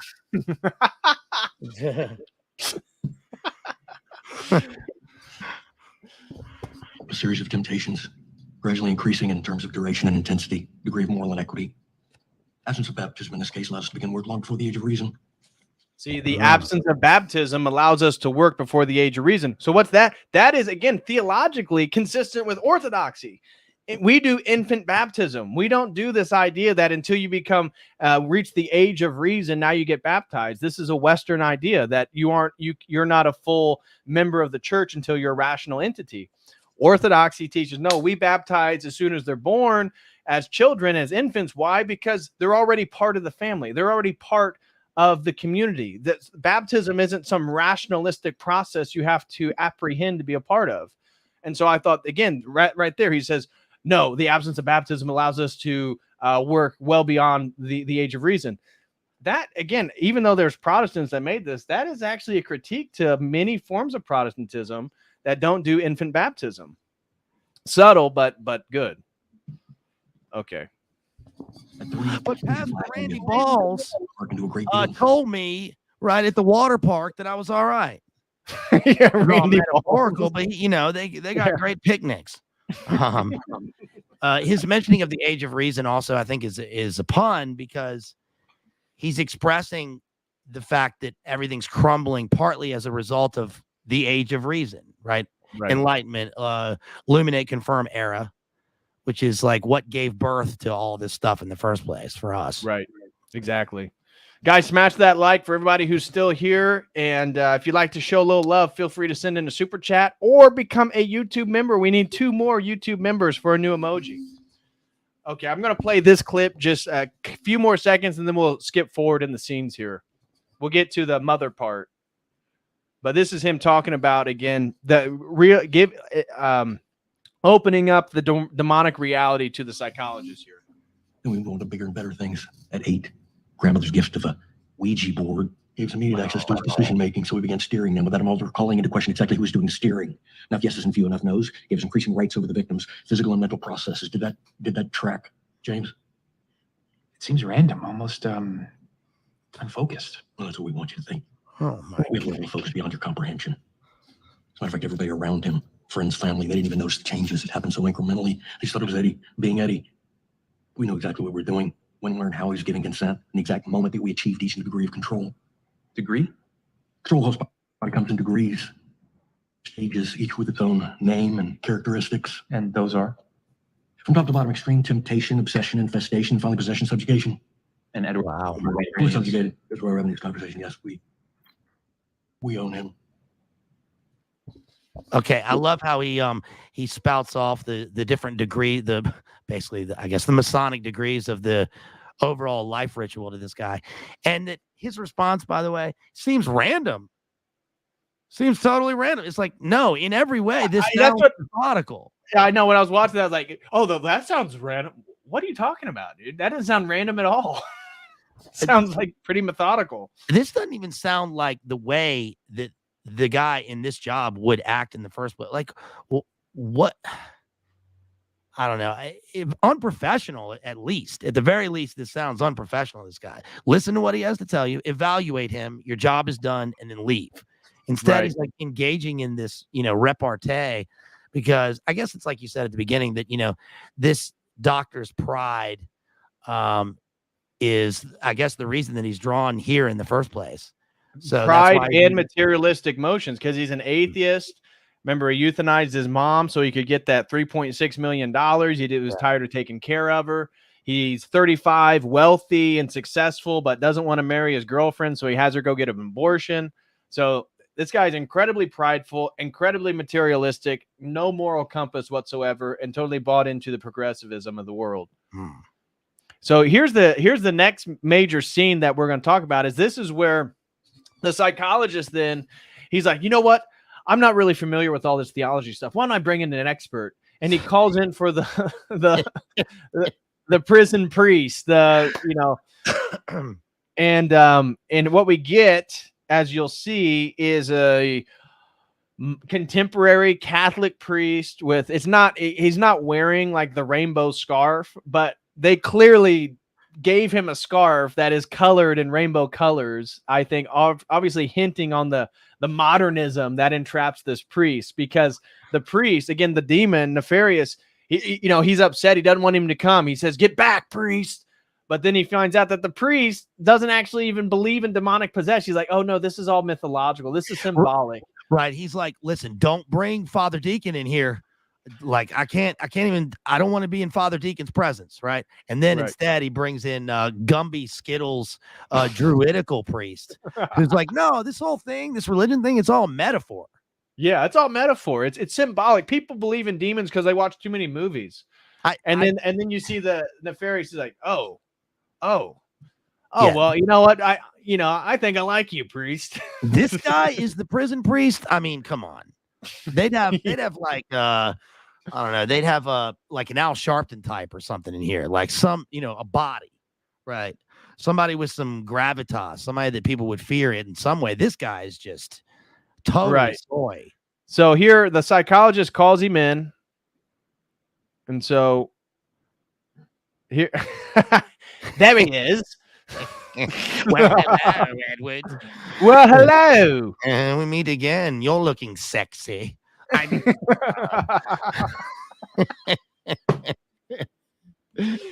Oh, and pardon me, because God bless again my Catholic brothers and sisters. Obviously, we're Orthodox. I know Timothy Gordon and his wife was on with Rachel last night. Had a great conversation. God bless all the tradcasts. But again, I thought it's perfectly fitting that they choose a Catholic priest, given the contemporary stances coming out of the Vatican supporting gay marriage, female ordination, basically subverting the entire history of tradition, claiming that Islam and Christianity is the same religion, that we don't need to convert non-Christians because we all worship the same God. And so here's the Catholic priest for the prison. And, the atheist psychologist is like, hey, I'm not an expert on theology. Let me bring one in here. And you can see Nefarious, he doesn't want the priest to be around him. Here we go. He's a demon. Carpenter sends you to gloat. Unfortunately for you, I'm not one that can be cast out so easily, though, am I? Sanity always has been an issue here, hasn't it? Sadly, movies and TV have filled our heads with images that are largely metaphorical, not meant to be taken literally. He almost has an Irish accent. Yeah, that's a terrible Irish accent. This guy. It's like but when he speaks here, because I was listening earlier, I rewatched some sections today. He's like, he doesn't speak with an Irish accent when he comes and sits down. It's kind of, American. It's certainly not Oklahoma, that's for sure. But I'm not here to hurt you, Edward. I'm here to help you, to put you at your ease, make sure you're comfortable. Personally, I've never met a demon. I've never been part of an exorcism, nor do I expect to be. Many of the things that bother us are just our own fears and disordered thoughts.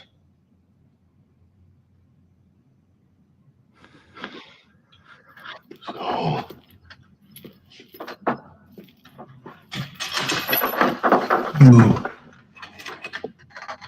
you don't consider demonic possession to be a possibility? Our understanding has evolved beyond that. Oh man, it's over. And what's so sad is how many people, how many priests actually believe that today. I mean, I would say I'm not going to say the majority, but let's just say certainly a significant percentage, right? Would have the same exact response. There's something to be said. I remember maybe it was Father Spiridon or somebody talking about the idea of possession, and there is something to be said for the fact that it's rare. It has to be, parsed out. It's very serious, and then it's not like simplistic in any way. So, right. So on the one hand, the priest's response is like, it's very unlikely, but in the context of this, it's highly likely, right? I mean, this is the most likely right here, right? So, I don't know. Have you ever seen the movie W about George W. Bush? It's got Josh Brolin. Oliver Stone movie. So there's a scene in that movie where W is like choking on a cashew or something, and he has to like give himself the Heimlich, and he goes and he meets with his, I don't know what, he's some kind of Protestant pastor, but the guy who plays him in that movie is the exact guy that they should have here, because he's got, he's serious and he's got like a gravitas to him, and he's like, he looks strong. Whereas this guy, you can see why they chose this guy, right? It's like, this guy's going to be outmatched in every way, but it's also kind of truthful. This movie depicts probably the average normie's like idea of what organized religion looks like. Right. When they talk about, I don't like organized religion. It's this guy. Right. And as Theoria's Zone highlighted, laugh out loud, he has the Skittles wrap around. Exactly. I mean, it's not explicitly like LGBTQ, but clearly that's what the directors were going for by giving him this. He's got like the Mr. Rogers sweater on. He's got his collar on. He's got a very colorful scarf on, and he doesn't believe in the reality of any of this stuff. It's just sort of metaphor that's been taken literally because of movies. I got this from the Osage shaman that I met in the ritual last week. We were doing DMT, and it was fabulous. We're all one. He gave me this stole as a talisman. Elias Adrianopoulos throws in $9.99. He says, watched this several weeks ago with friends and was blown away by the script, direction, and performances. Very interesting indeed. Let's go. Exactly. And Rigovich also, she threw in €5 and said, let's get Diana Walsh Pasolka on. I'm writing SRA horror film myself right now. Ooh. Hard. Thanks for the stream. Thanks, BLA. Okay. I don't know. You want to break that down? I don't know who that woman is. I don't know who Diana Walsh Pasolka is. I'd have to be reminded. But an SRA horror film? Okay. What's an SRA horror film? Satanic ritual abuse. Okay. Shout out to Rigovich. Yeah. Get it, girl. Thank you. Dark subject matter. Well, that reminds me of my own thing that I've been working on for many years, which the secret title, which I'll reveal to you now, is Mirror Man, and it deals with that very subject. It's a serial killer who went through that very thing and is made that way. But that McGowan points out, and he wears a mask of his own face. Get it? It's kind of a joke, but seriously. But McGowan points out that the thing that the tie that binds all of these serial killers, or the ones mentioned in the book, is that they've all undergone the thing that he just described, which is this slow introduction. He was introduced to Ouija boards by his grandmother, right? When he was very young. He was never baptized. He wasn't raised Christian or religious or anything. Yes. Now, he doesn't mention, they don't go so far as to say that there were creeper things happening, which is almost always the case. Right. Right. Your psyche is destroyed and reprogrammed from a young age, and that's what leads through the rest of the stuff to this guy. Right. So And that's what I talked about, the sort of satanic reproduction, is that when I was doing a review on The Sound of Freedom, is that, you know, all this stuff is tied obviously to a sort of inversion to sort of satanic practices. And obviously satanic forms of sexuality never lead into the creation of life or a baby. And so the way that they reproduce is through trauma. And it's through usually sexual trauma in certain ways. And so if they can sexually traumatize you and you orgasm as a young boy, you know, the recidivism rate for pedophile or people that were sexually molested is quite high. And so that is one way that the evil one reproduces his evil, so that the more people will enact it out in the future. That ties in with the movie you just covered, by the way, because that's the one main pinnacle example of evil's force in the modern world, and how it's like the aim is to absolutely destroy innocence in the most severe way. Right. And so I think, you know, it's no accident that a lot of people who undergo that end up like this guy right here. You know, they're on the list. So that's terrible. Right. So we're going to skip forward here. And so what happens in between this, turns out the demon actually really likes this priest. He wants to shake his hand, but the priest won't shake his hand. And then when they come and sit down here again, they start getting into Nefarious, how Dr. Fisher didn't believe in him either. And that bothered him. That's why he didn't like Dr. Fisher, and he aided in him committing suicide, is because he wants somebody to believe in him, to see him as the demon. And then he wants somebody to sentence Edward to death. That's the goal. So it's actually the opposite of what the warden said. Remember, if you guys remember the clip right at the beginning, the warden thinks, well, this guy's going to do everything he can to convince you he's insane. Right. Well, really, if you just talk to Edward, and we haven't shown a clip of him talking, you know, he's like coward and he stutters, but you would think he does have he's insane, or he has a mental illness. When you talk to Nefarious, the demon within, you don't think that he's insane, and he's explicit that he wants Edward to die. And the point is not to act insane. It's to get the psychologist to make sure that he doesn't say he's insane. So anyways, go ahead. They avoid the trope of like using different voices and all that stuff that they usually do in movies. Different personality I do like that. speaks, so which is more accurate. This is much more accurate, I would say. Although the changing in voices is true. So here's Edward. You can tell. So I'm going to play a clip. So this is where the demon. This is the scene where Dr. Martin has convinced Nefarious to let him talk to Edward for a moment. And so Nefarious can let Edward come back, but he is in full control again due to what he called the subjugation, the stages of possession. That Edward is in the highest degree of possession because of he probably had weird sexual addictions, drug addictions, all types of stuff, where he committed so many atrocious sins that he gave permission to the demon to take over. So now the demon's letting Edward speak, and this is how then Edward speaks, so you can see the difference in the personalities. He says stuff like that. He means it. He does bad things. Makes me do things I don't want to do. Who am I talking to? Edward. Did Dr. Fisher mention the idea of dissociative disorder to you? Yeah. And did he explain that some people who've experienced trauma develop multiple personalities to cope? I don't have that. I told them I don't have that. Then who's Nefarious? No. I'm not supposed to talk about him. He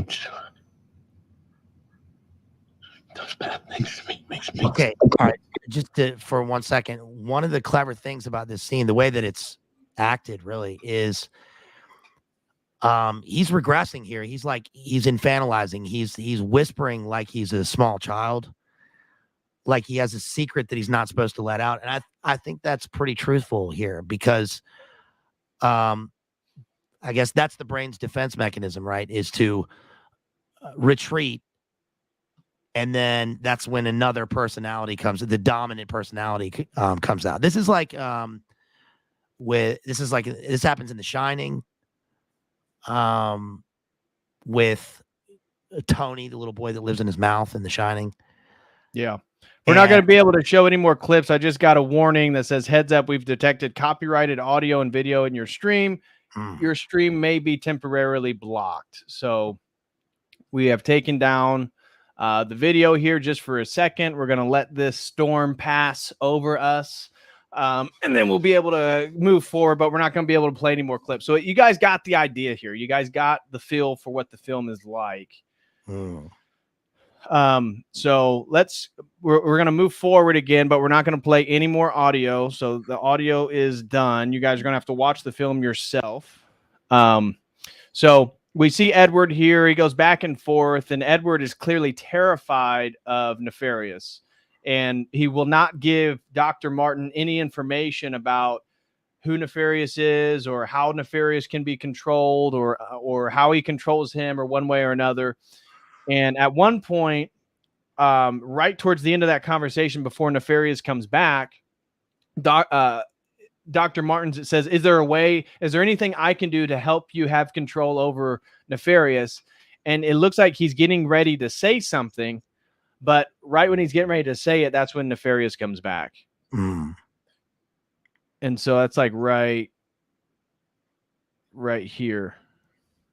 Yeah, you can see they do the different camera angles so you can tell the difference. And so so then they keep going forward here. And now this is the scene where he starts talking about his mother. And so right here, that's what happens at this scene right here is Dr. Martin's a little upset. You see, wagging a finger in his face. And right here, he's going, oh yeah, your mother? You mean that woman that you killed? And he's like, I didn't kill my mom. He said, oh yeah, I'm sure that $3.6 million that she had that you're getting ready to inherit, I'm sure that didn't play any factor in you letting her kill herself. He's like, well, she was in pain. And he said, he goes, yeah, that's what I would have said too if I were you. Shut up, Mom. I'm going to put you somewhere. So that's what's happening here. And this really begins to bother Dr. Martin. And he stands up here and he like throws all his stuff off the table and he goes and gets it again.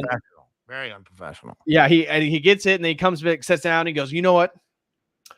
I'm sorry for being unprofessional. I lost my cool. Let's get back to our analysis, or I forget how he phrases it, something of that nature. What a loser. Oh, by the way, no dad. It was the mom they mentioned, but no dad. No presence of a father. That's for sure. So, so moving forward, so now he's convincing him that he killed his mom, which he's incredibly reluctant to accept. No tie. I just noticed that. No tie. No tie. Yeah, very casual. Dude, we're going cash today, man. We're in DR. We're in death row. We're going cash. And this right here, this is where so he's really upset by everything that he said. And he is now he's like, you know what? I think you're just insane.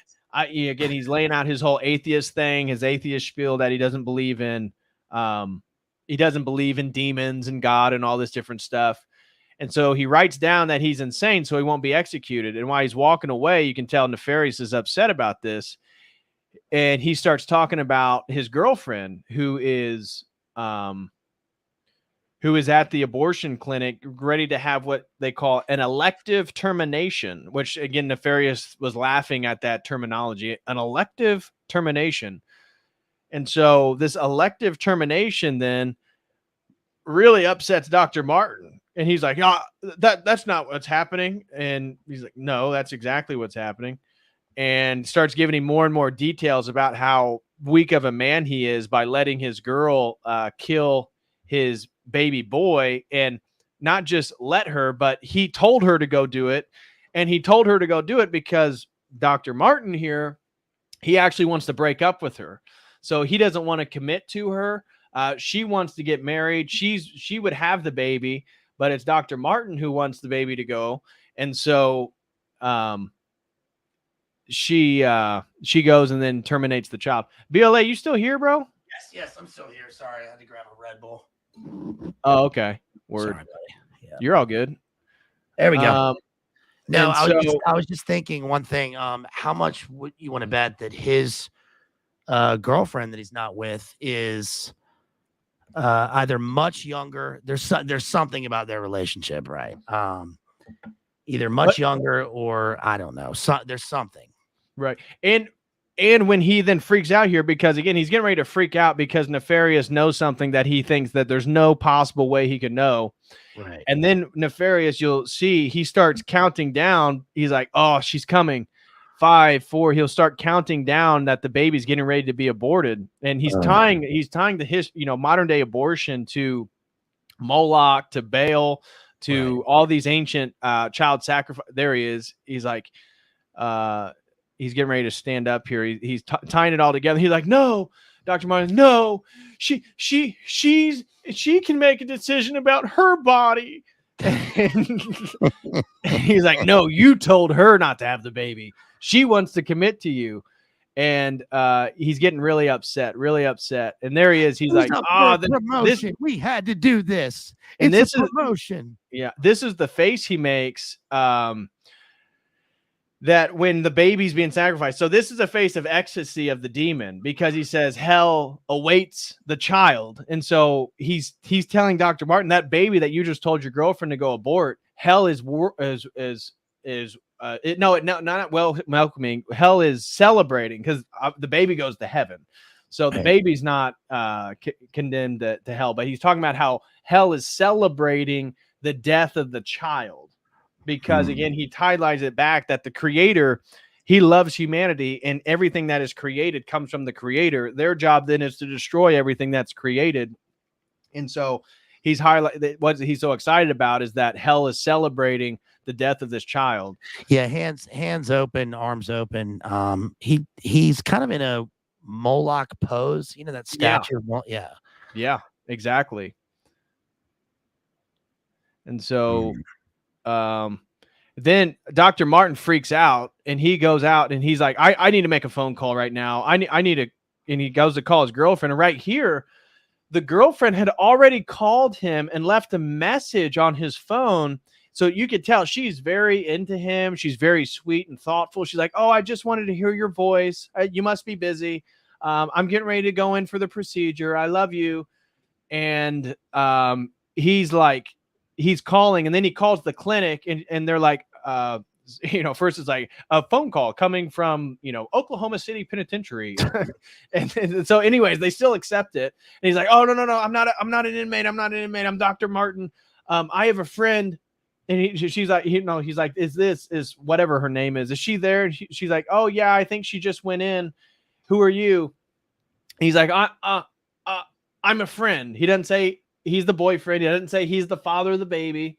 Again, just a coward, right? He's calling the clinic, and he couldn't even identify his relationship to the girl who just called him and left a message telling him how she loves him and that she just wanted to hear his voice before she gets an abortion. And so you see that this dude's a total coward. Collect call for the abortion clinic from death row wing. That's weird. That's a weird connection. But yeah, he's hiding his, he feels shame. Obviously, he knows it's wrong because he tries to conceal himself. So also he just runs to the phone and makes the collect call. That's weird. He knows the number. He knows the number of this place. I know. I thought that. It's like, man, who knows the number of the abortion clinic? Dude, he's got the abortion clinic number on speed dial, like in his head. That is not. No, maybe it's not his first time then. Right. Yeah. So a digital minefield throws in 499 and says it may or may not be intentional, but it's interesting that the shrink James Martin shares the name with the prominent pro Skittles Jesuit priest. Yeah, I highlighted that earlier. Digital minefield. I thought that was probably deliberate by the Protestants who were behind this film. Right. And then he also threw in 499 and says Edward says all hell rejoices about the abortion, which is like a satanic play off of Luke 15:7. Exactly. Yeah. All hell rejoices. I mixed that up for a second, but yeah, all hell rejoices about the abortion.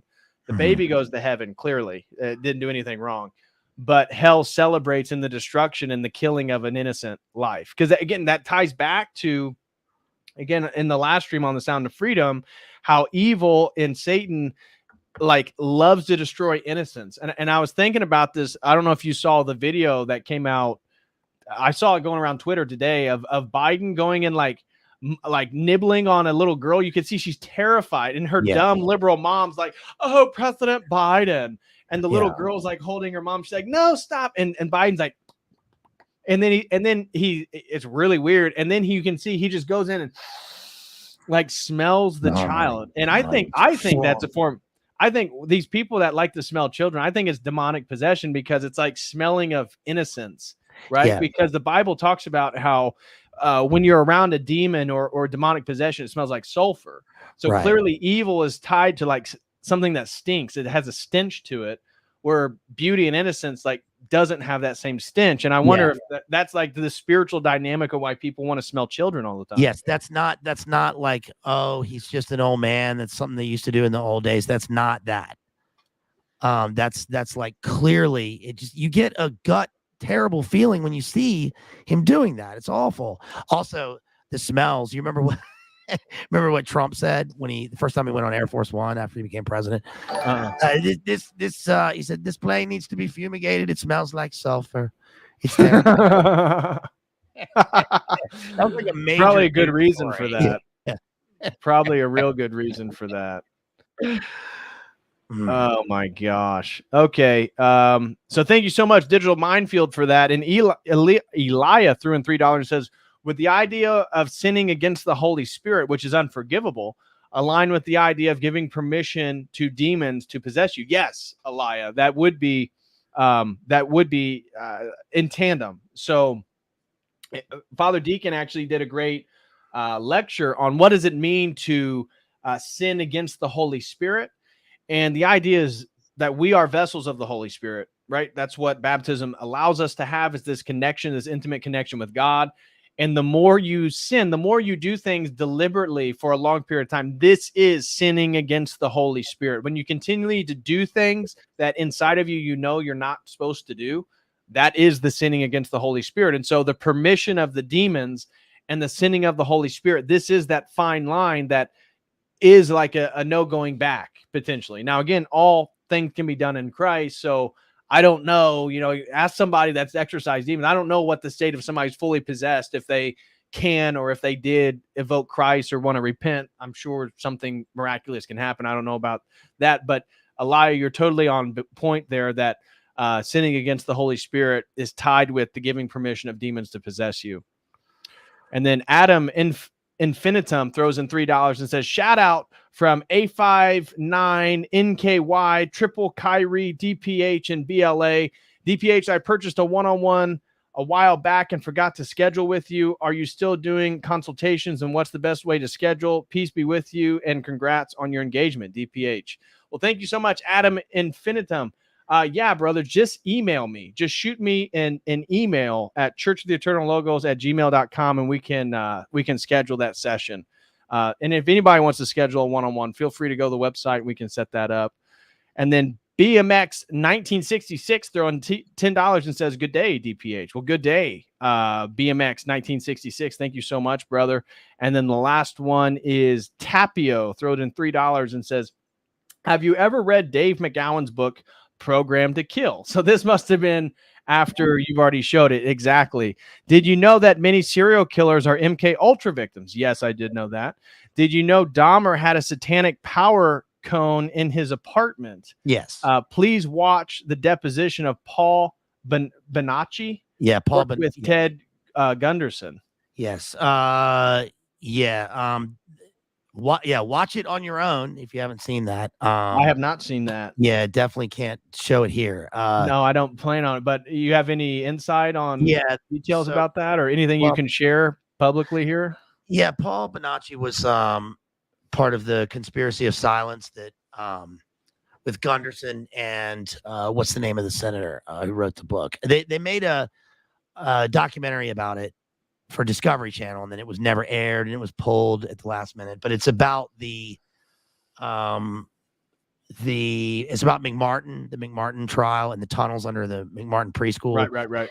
And then also relates to this guy Larry King, who was the one of the main guys in the Republican like organization, and he sang the national anthem at the national convention, and he was convicted of a creeper ring that he was running out of Omaha. And Paul Bonacci and a couple of the characters that are interviewed for this thing, the stuff that they say is, we can't repeat it here, but it's the worst possible stuff. And it's basically that he talks about how he was a rent boy. He was very young, and they pulled him in, and they would transport these people, young people, to the White House and back. And they were basically, they were slaves for very powerful people. And he witnessed the most awful SRA type stuff.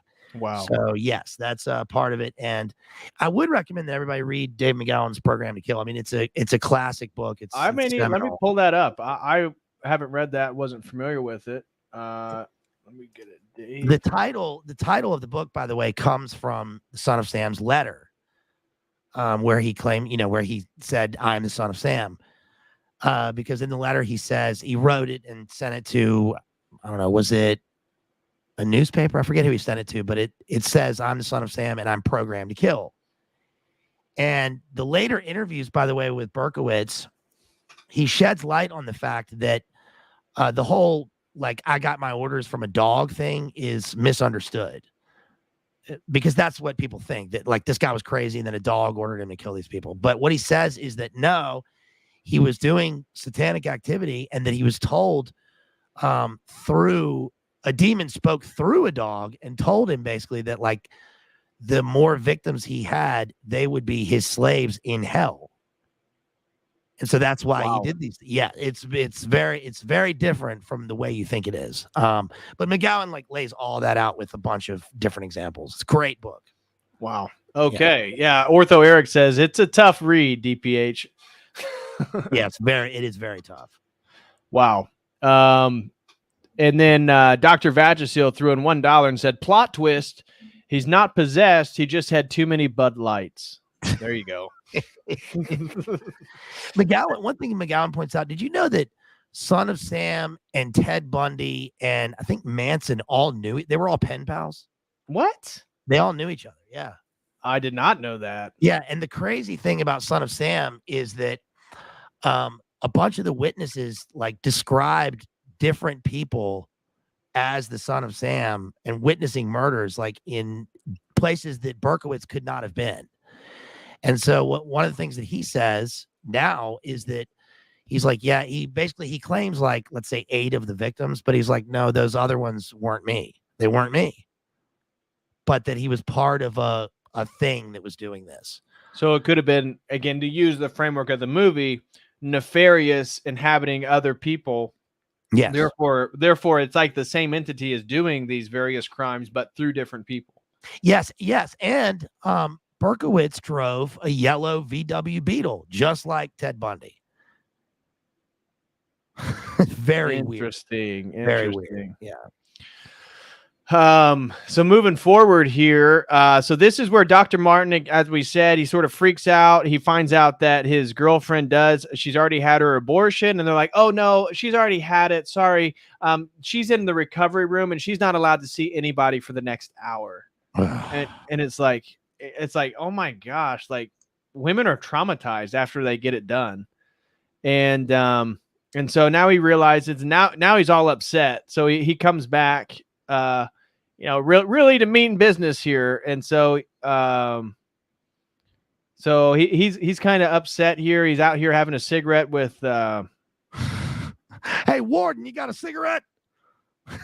Yeah, he's like, Warden comes over and he goes, yeah, he's getting to you, isn't he? He's in your head. You need one of these.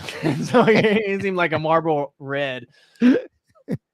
And so they kind of have a few drags off a cigarette, and then all of a sudden he's back to business. Now it's like he's tough guy. He comes in here, no brief or no notebook anymore. Right. So all the paperwork, remember he had a huge stack of paperwork at the beginning.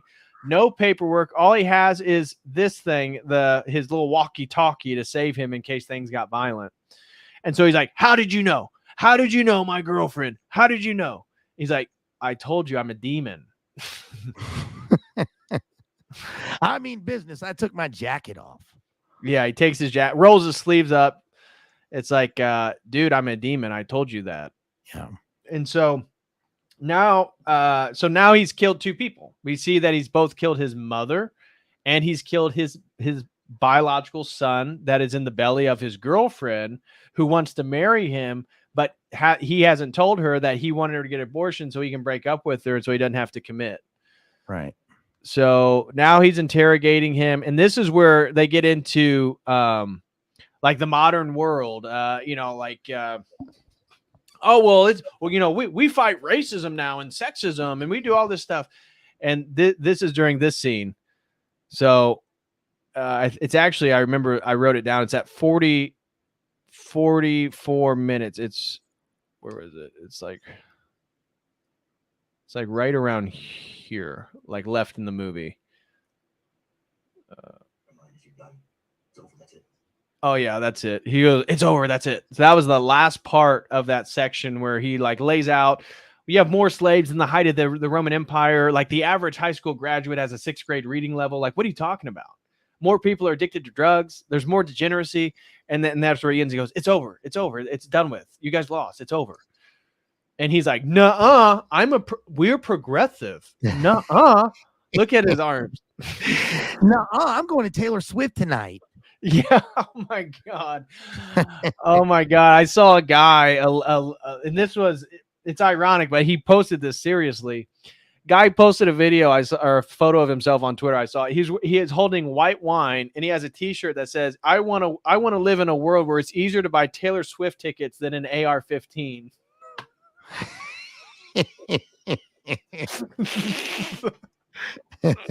Think it, dream it, do it. It's a good thing that he wasn't talking about the Ariana Grande instead of Taylor Swift. If he'd gone to that Ariana Grande concert, that would have been a bad outcome. Remember when the Ariana Grande concert in England was like MK Ultra bomb? There was a bomb set off at the concert. Oh my God.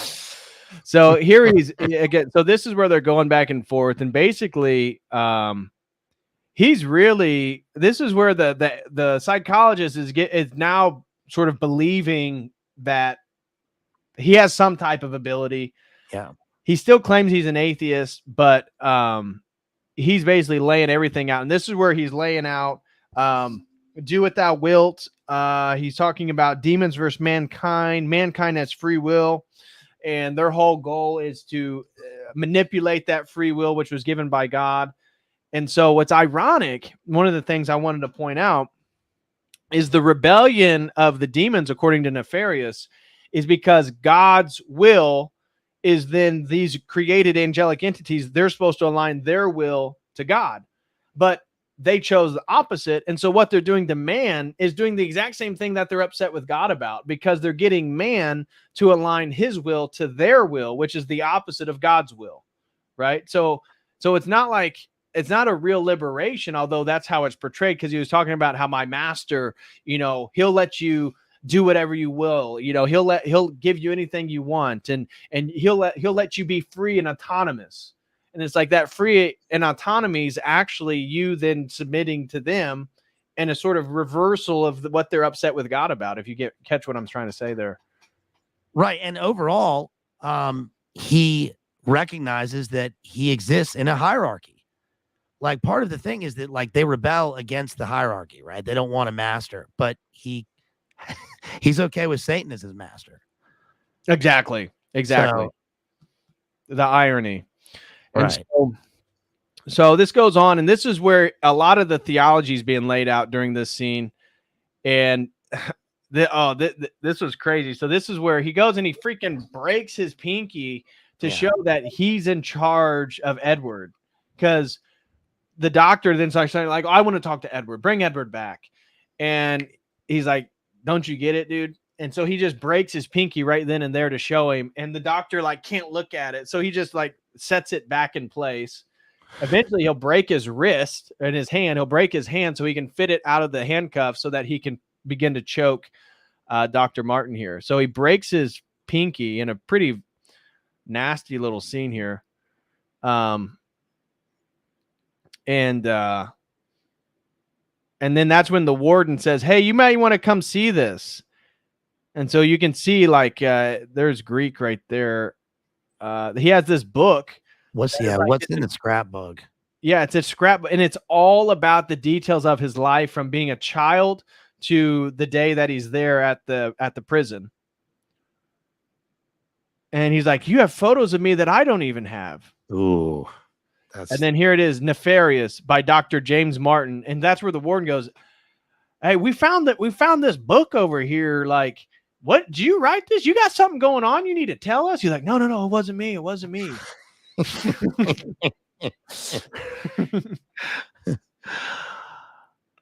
Nice little manuscript, typed and handwritten with a fountain pen, I'm sure. Yeah. And now it makes sense because there's a callback here because earlier in the film, when Dr. Martin doesn't believe Nefarious is a demon, he tells him, you've already written the book that I need you to write. And it's already written. And he's like, no, I haven't. And so now he sees this thing that's already written and it's titled Dr. James Martin. And now he's kind of freaking out big time. And so he's like, what? So that's Greek right there. Diabolos, Apekrithe.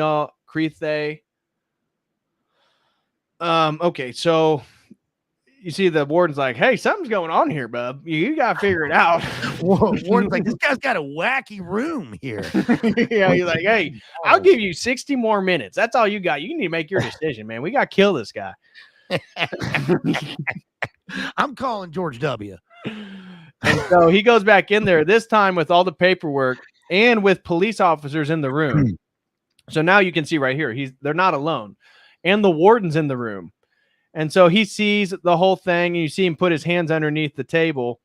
He freaking breaks his hand so that he can fit it out of the handcuff, and then grabs him and wraps it around here, and gets the doctor to beg for his life to the demon, which is really all he wants. He wants that. Again, this is all the verbal permission because that's how magic works. It's all through language. And so he's got the verbal permission here. And so then he allows himself to get beat by all the security guards here. And so he gets beat. But now Edward comes back. Whenever there's pain and trauma, other than like he deliberately breaking his bones, Edward comes back. And then and so you can see the difference. Now the Nefarious is back. And now Dr. Martin's so upset. He's like, you know what? That's it. Edward Wayne Brady, you're going to die. I'm going to sign it right here. And so he signs him over that he's going to die at 11 p.m. And now he's kind of coping with his whole decision. This was an interesting scene with the black guy here during the shaving his head. So they got to shave his head so that the electrodes will have better contact with the skin to facilitate the electrocution. Yeah. They put a wet sponge on his head and then they'll put the death cap on. So yeah, the guy wheeling him there, the black guy right there, that's like, I don't know, he's kind of a Karen, a ferryman, right, to the other side in a way. He's ferrying this guy to his death. They always have like a wise old prison, like Birdman of Alcatraz character in this role. So I guess we can address this now. Ortho Eric says he did murder him because he signed the death warrant out of anger. Good point. That is a really good point. And maybe that's exactly how sort of theologically it is a sort of murder. Even though at the same time, clearly the guy did commit all these crimes and was found guilty of it. So it's a very touchy thing, but I think Ortho Eric really hit it there. It's because he did it out of anger. And that's why in a way it is a sort of murder. But the black guy goes from like being kind of nice to him to like thinking he's a creeper by the end of it. He's like, get the hell out of here. And so you can see that's where he broke his pinky earlier. And he's crying. There's Edward. Now we're not going to show any of the electrocution. Yeah.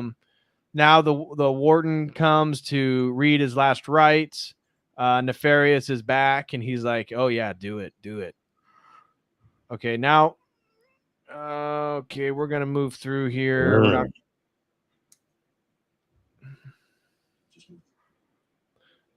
This Who's is the that? officer thanking Dr. Martin. This is a scene right before the execution. He's thanking him because he saw the horrific things that Edward Wayne Brady did to his victims. And so he finally can have closure. He's like, finally, I can go to sleep and focus about other things now, or not worry about other things. And so, and then this is where then after he kills him, he becomes possessed by Nefarious, takes a gun, which we said is totally unrealistic. There wouldn't be guns there. And starts pointing at people, and he's like, "It's not me! It's not me!" And then he then points it at himself, which he then pulls the trigger, as we said, 3 times, but it doesn't fire. This is because he calls out to God right before, and then 1 year later, he's on Blaze TV with Glenn Beck at Studio 2. 1 year later, he's growing a little stubbly beard. And he's talking to Glenn Beck in his Santa Claus sweater in studio. I was like, dude, Glenn Beck, what's up with your freaking scarf, bro? Like, what's going on here, man? Like, for the movie role, you couldn't kind of pick something a little bit better. I mean, it's like underneath your collar, you look like a mess. Yeah, I think that's accurate. Yeah.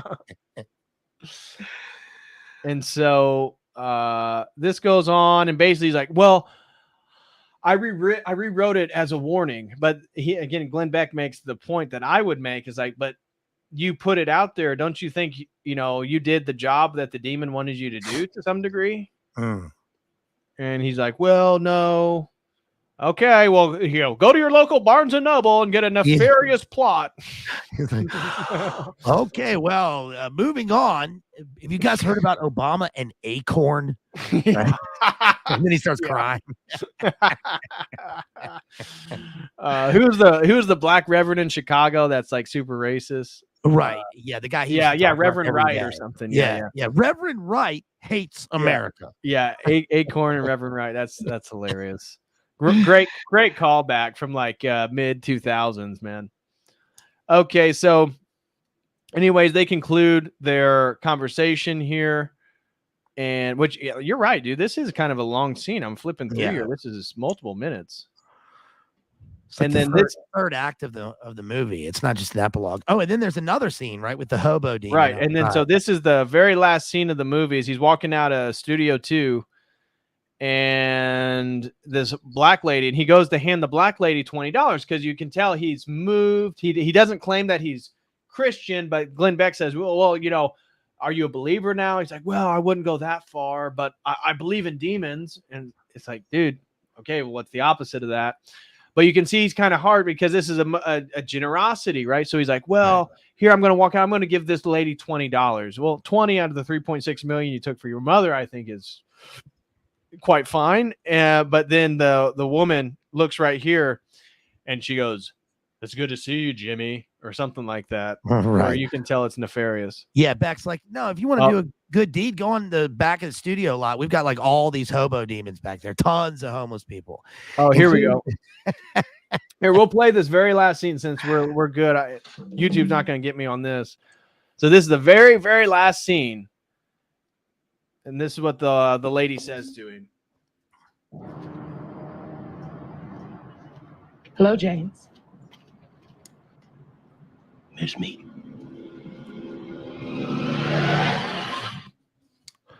No, ma'am, I will not give you any meth. It's obviously the situation. Yeah, and that concludes the movie here. But I want to say I do like the movie. I think it's a good movie. Certainly there's some criticisms you could levy at it from a film perspective. But certainly not the criticisms that when I looked at professional critics, certainly not the ones they have. Again, the funny one, this is a Christo-fascist film. What? What? Like, well, you can make many criticisms, but fascism was not in there at all. Right. Well, I don't know. It's just whenever people come out that strongly against a work of art like this, it's obviously going to have the opposite effect with a group of people. Right. So I bet a lot of people who are like raving on Rotten Tomatoes probably actually haven't seen the movie, just like the critics probably haven't watched the movie all the way through. But yeah, I thought this was a good one. It's if not just simply for the fact that, to me, this shows that there's some sort of change in the general way people are choosing to express like art about the way society is now, which is good. That's positive. That's refreshing. It would be great if, I mean, it is a real movie and it's well done, but it would be great if they, leveled up from this one and they keep putting out, better stuff. Right. I agree with that. My criticism would probably be the ending point, the whole gun scene. I get it. The idea the atheist calls out to God and God intervenes despite not having been a believer for the entirety of his life. Yeah. And he committed 3 murders, shows that God's heart is so great that he'll rescue anybody.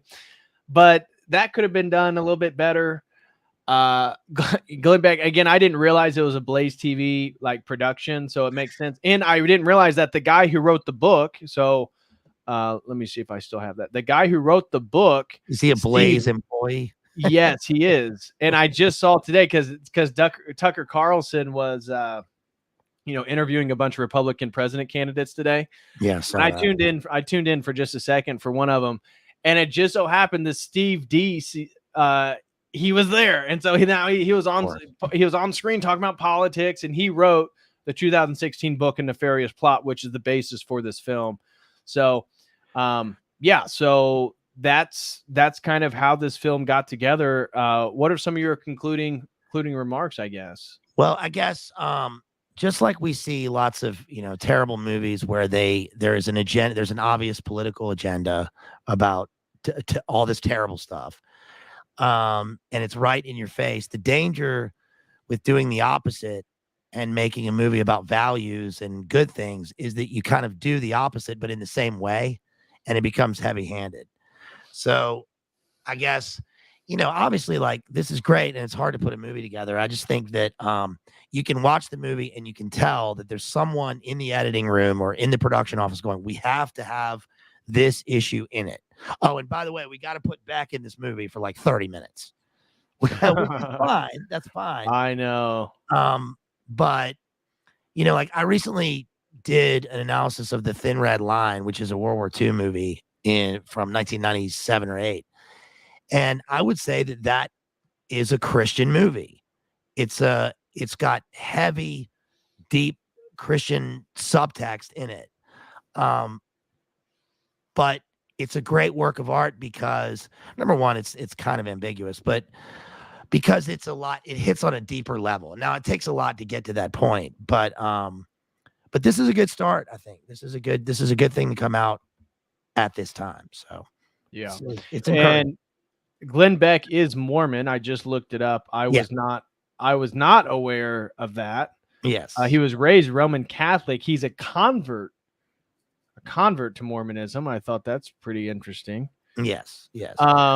And Blaze TV is notorious for Christian Zionism. So many of the prominent Christians they have on there are promoting, the special, Our Greatest Ally, that little special country, big time. Which is really ironic from an Orthodox and even a traditional Catholic perspective, because we are explicit that we are Israel. We uphold the Second Covenant.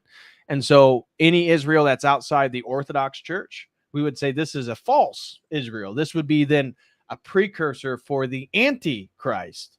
So it's very interesting that so much I liked about this movie, because it even kind of touched on, it fit within an Orthodox theological frame, yet it's funded by a Mormon. And the network that produced it is notorious for being incredibly pro-Christian Zionist.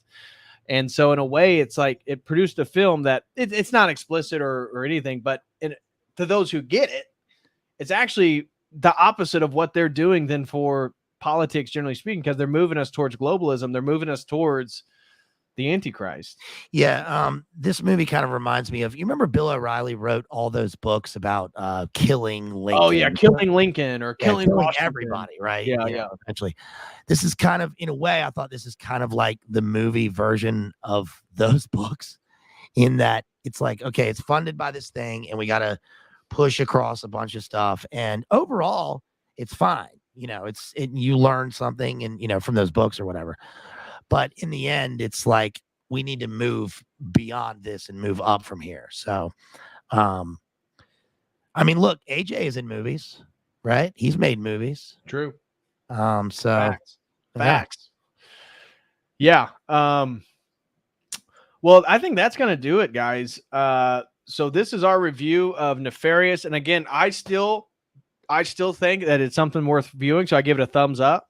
BLA, you give it what? A thumbs up? Yeah, of course. I mean, I think people should watch this. And in general, I think people should watch movies. I mean, you can pick and choose, of course, but, don't get into the mindset where it's like every movie should be avoided because it's got the bad stuff in it, because it's always going to be that way. But just have discernment, take things lightly sometimes. And, just look at how things go. So, well, I tell you, doing these streams that we do together, I've watched more movies in the last year than I normally ever watch. So, which they've been good. I really can't think of a film that I wish we didn't watch. I think everything that we've done a review on has been a film worth watching. Yeah, well, you've made some great choices, and the people that have sponsored streams have obviously made great choices. I'm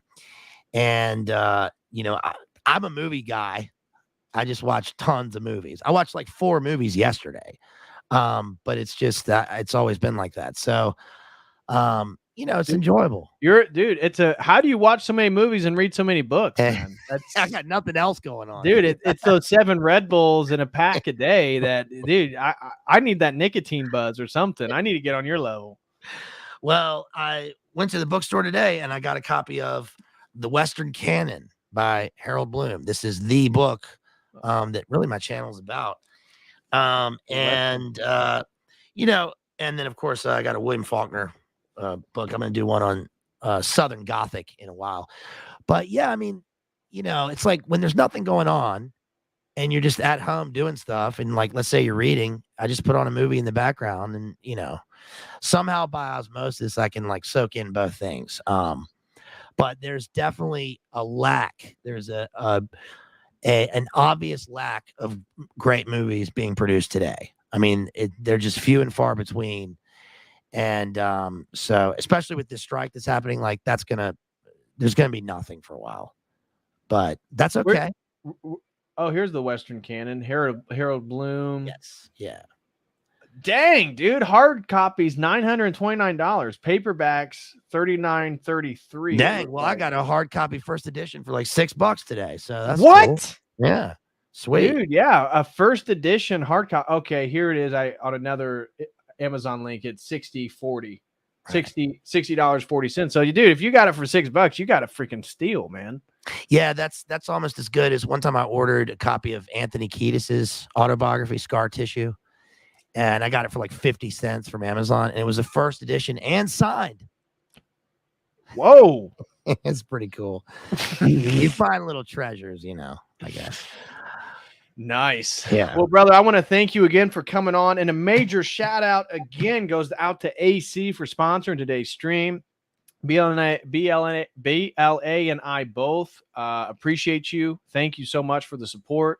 I also want to give a very special shout out to the people who supported today's stream. Shout out to Young Old Boy, throws in $1 Canadian. So thank you for the 80 cents. Nice.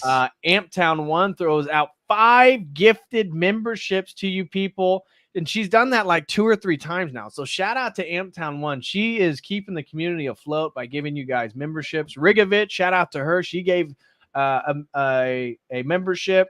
Dr. Klaus Schwab became the COTEL crew member. Shout out to Rigovich for the super chat. Shout out to Elias Andrianopoulos for his super chat. And shout out to Digital Minefield. In addition, I want to give a special shout out to Alaya. Thank you so much to Adam Infinitum. Thank you very much to BMX 1966. Sweet. And Tapio. And shout out to, of course, Dr. Vagisil. So that's going to take care of all the super chatters. Man, you can plug away and promote anything you got to promote before we hop off here. Well, shouts out to Amptown, because those memberships gifted, that's great. And yeah, you inspire me. I mean, I've got a start working on something for memberships for my channel. I don't know how to go about it, so I'm going to use your example and Well, try. great. I'm Yeah, gonna talk if to you you. I mean, if I could hook you up with a guy, and if you tell him like 10 emojis you want, he can try to create them to the best of his ability. You can pay him for those, and then you'll have those, and then you can just start telling people to sign up for $5 to become a YouTube member to your channel. yeah, that'd be awesome. Got a lot coming up. I want to say thank you to everybody who dropped by in the chat, everybody who's watching. And please go to my channel, Bazed Lit Analyzer. If you're not subscribed, please subscribe to me. I do, I guess a couple streams a week, deep literary analysis. You're not going to see stuff like this really anywhere else on the internet. Every analysis of this movie that you look up on YouTube is going to be 5 to 15 minutes. It's going to be superficial, just regular stuff that they notice. Oh, this movie has religious elements in it. Yeah, the Christo-fascism. Right. It's just missing guns. So, thanks to everybody. I appreciate it. And I hope everybody's having a good summer. I got to go back to work Monday, so that's a drag. But dang, man, your summer break was super short. What are they doing over there in Virginia? Super short, man. But you guys have like the 4 quarters year as opposed to like the summer break? Well, I'm in a place where we're the first people in Virginia to do what's called balanced calendar. We do year-round school. Yeah, so, and you have like 2-week blocks or something in between, like fall break and spring break, and right. So my next break is I get like 3 weeks in September, so that's cool. But it doesn't seem to add up really. But you know what? I'm thankful for it because 10 weeks off in the summer is a long time. That'd be a lot of streaming, a lot of books and movies and Red Bulls you'd be able to get through. Yes. Hey, somebody wants to know what you got going on that shirt. What's that, like Don Julio? What's 1607 have to do with? So you know who gave me this, who designed and gave me this shirt is ADH, our friend ADH. Oh, she shout out to A Devotional Heart. God bless you, out. Allison, and your family. Wish you nothing but the best. Yeah, shouts out to Allison. And it's 1607 because Virginia. I'm a born and bred Virginia guy. Okay. Jamestown, 1607. So she made the shirt for me, and it's my favorite shirt. I wear it all the time. Awesome. Well, shout out to A Devotional Heart. We love you, sister. I wish you nothing but the best. And you know what? Like, I've missed all of these in-person get-togethers because of all this stuff. I know, dude. You're asocial. It's pretty apparent at this point. Yeah. Well, after this, I'm going right back into the Nintendo 64 dungeon down there, and I'm gonna play Echo. No, but we gotta we gotta do something, and I want to be there, and we gotta schedule something.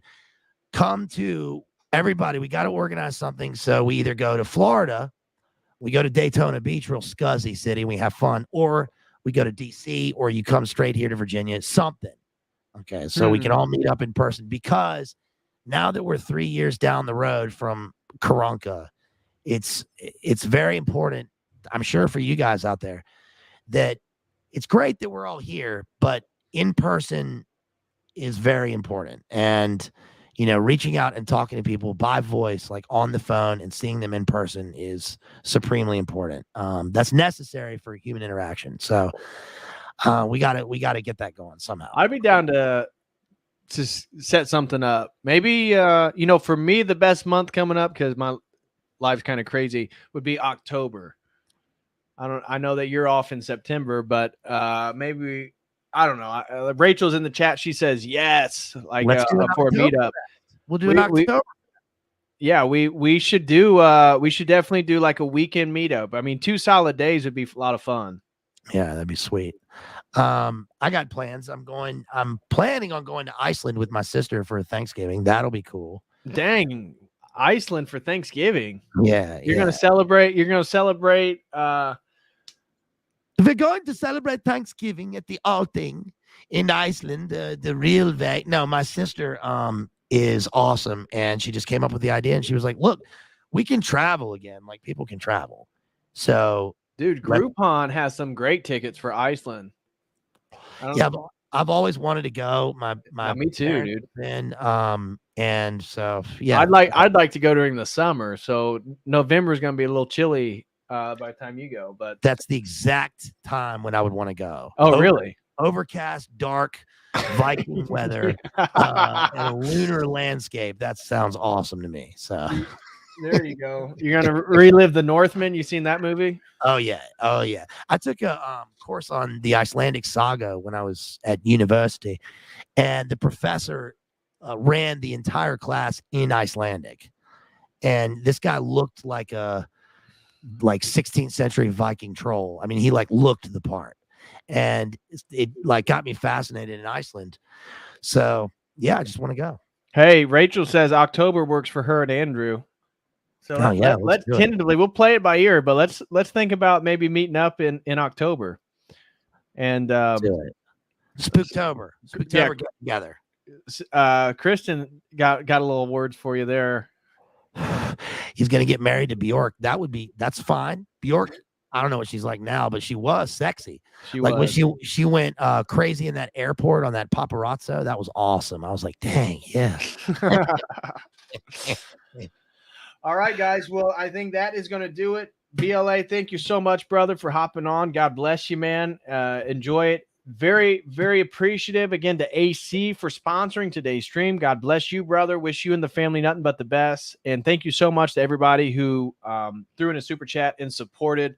If anybody wants to go do another film review, you can go to my website, sign up.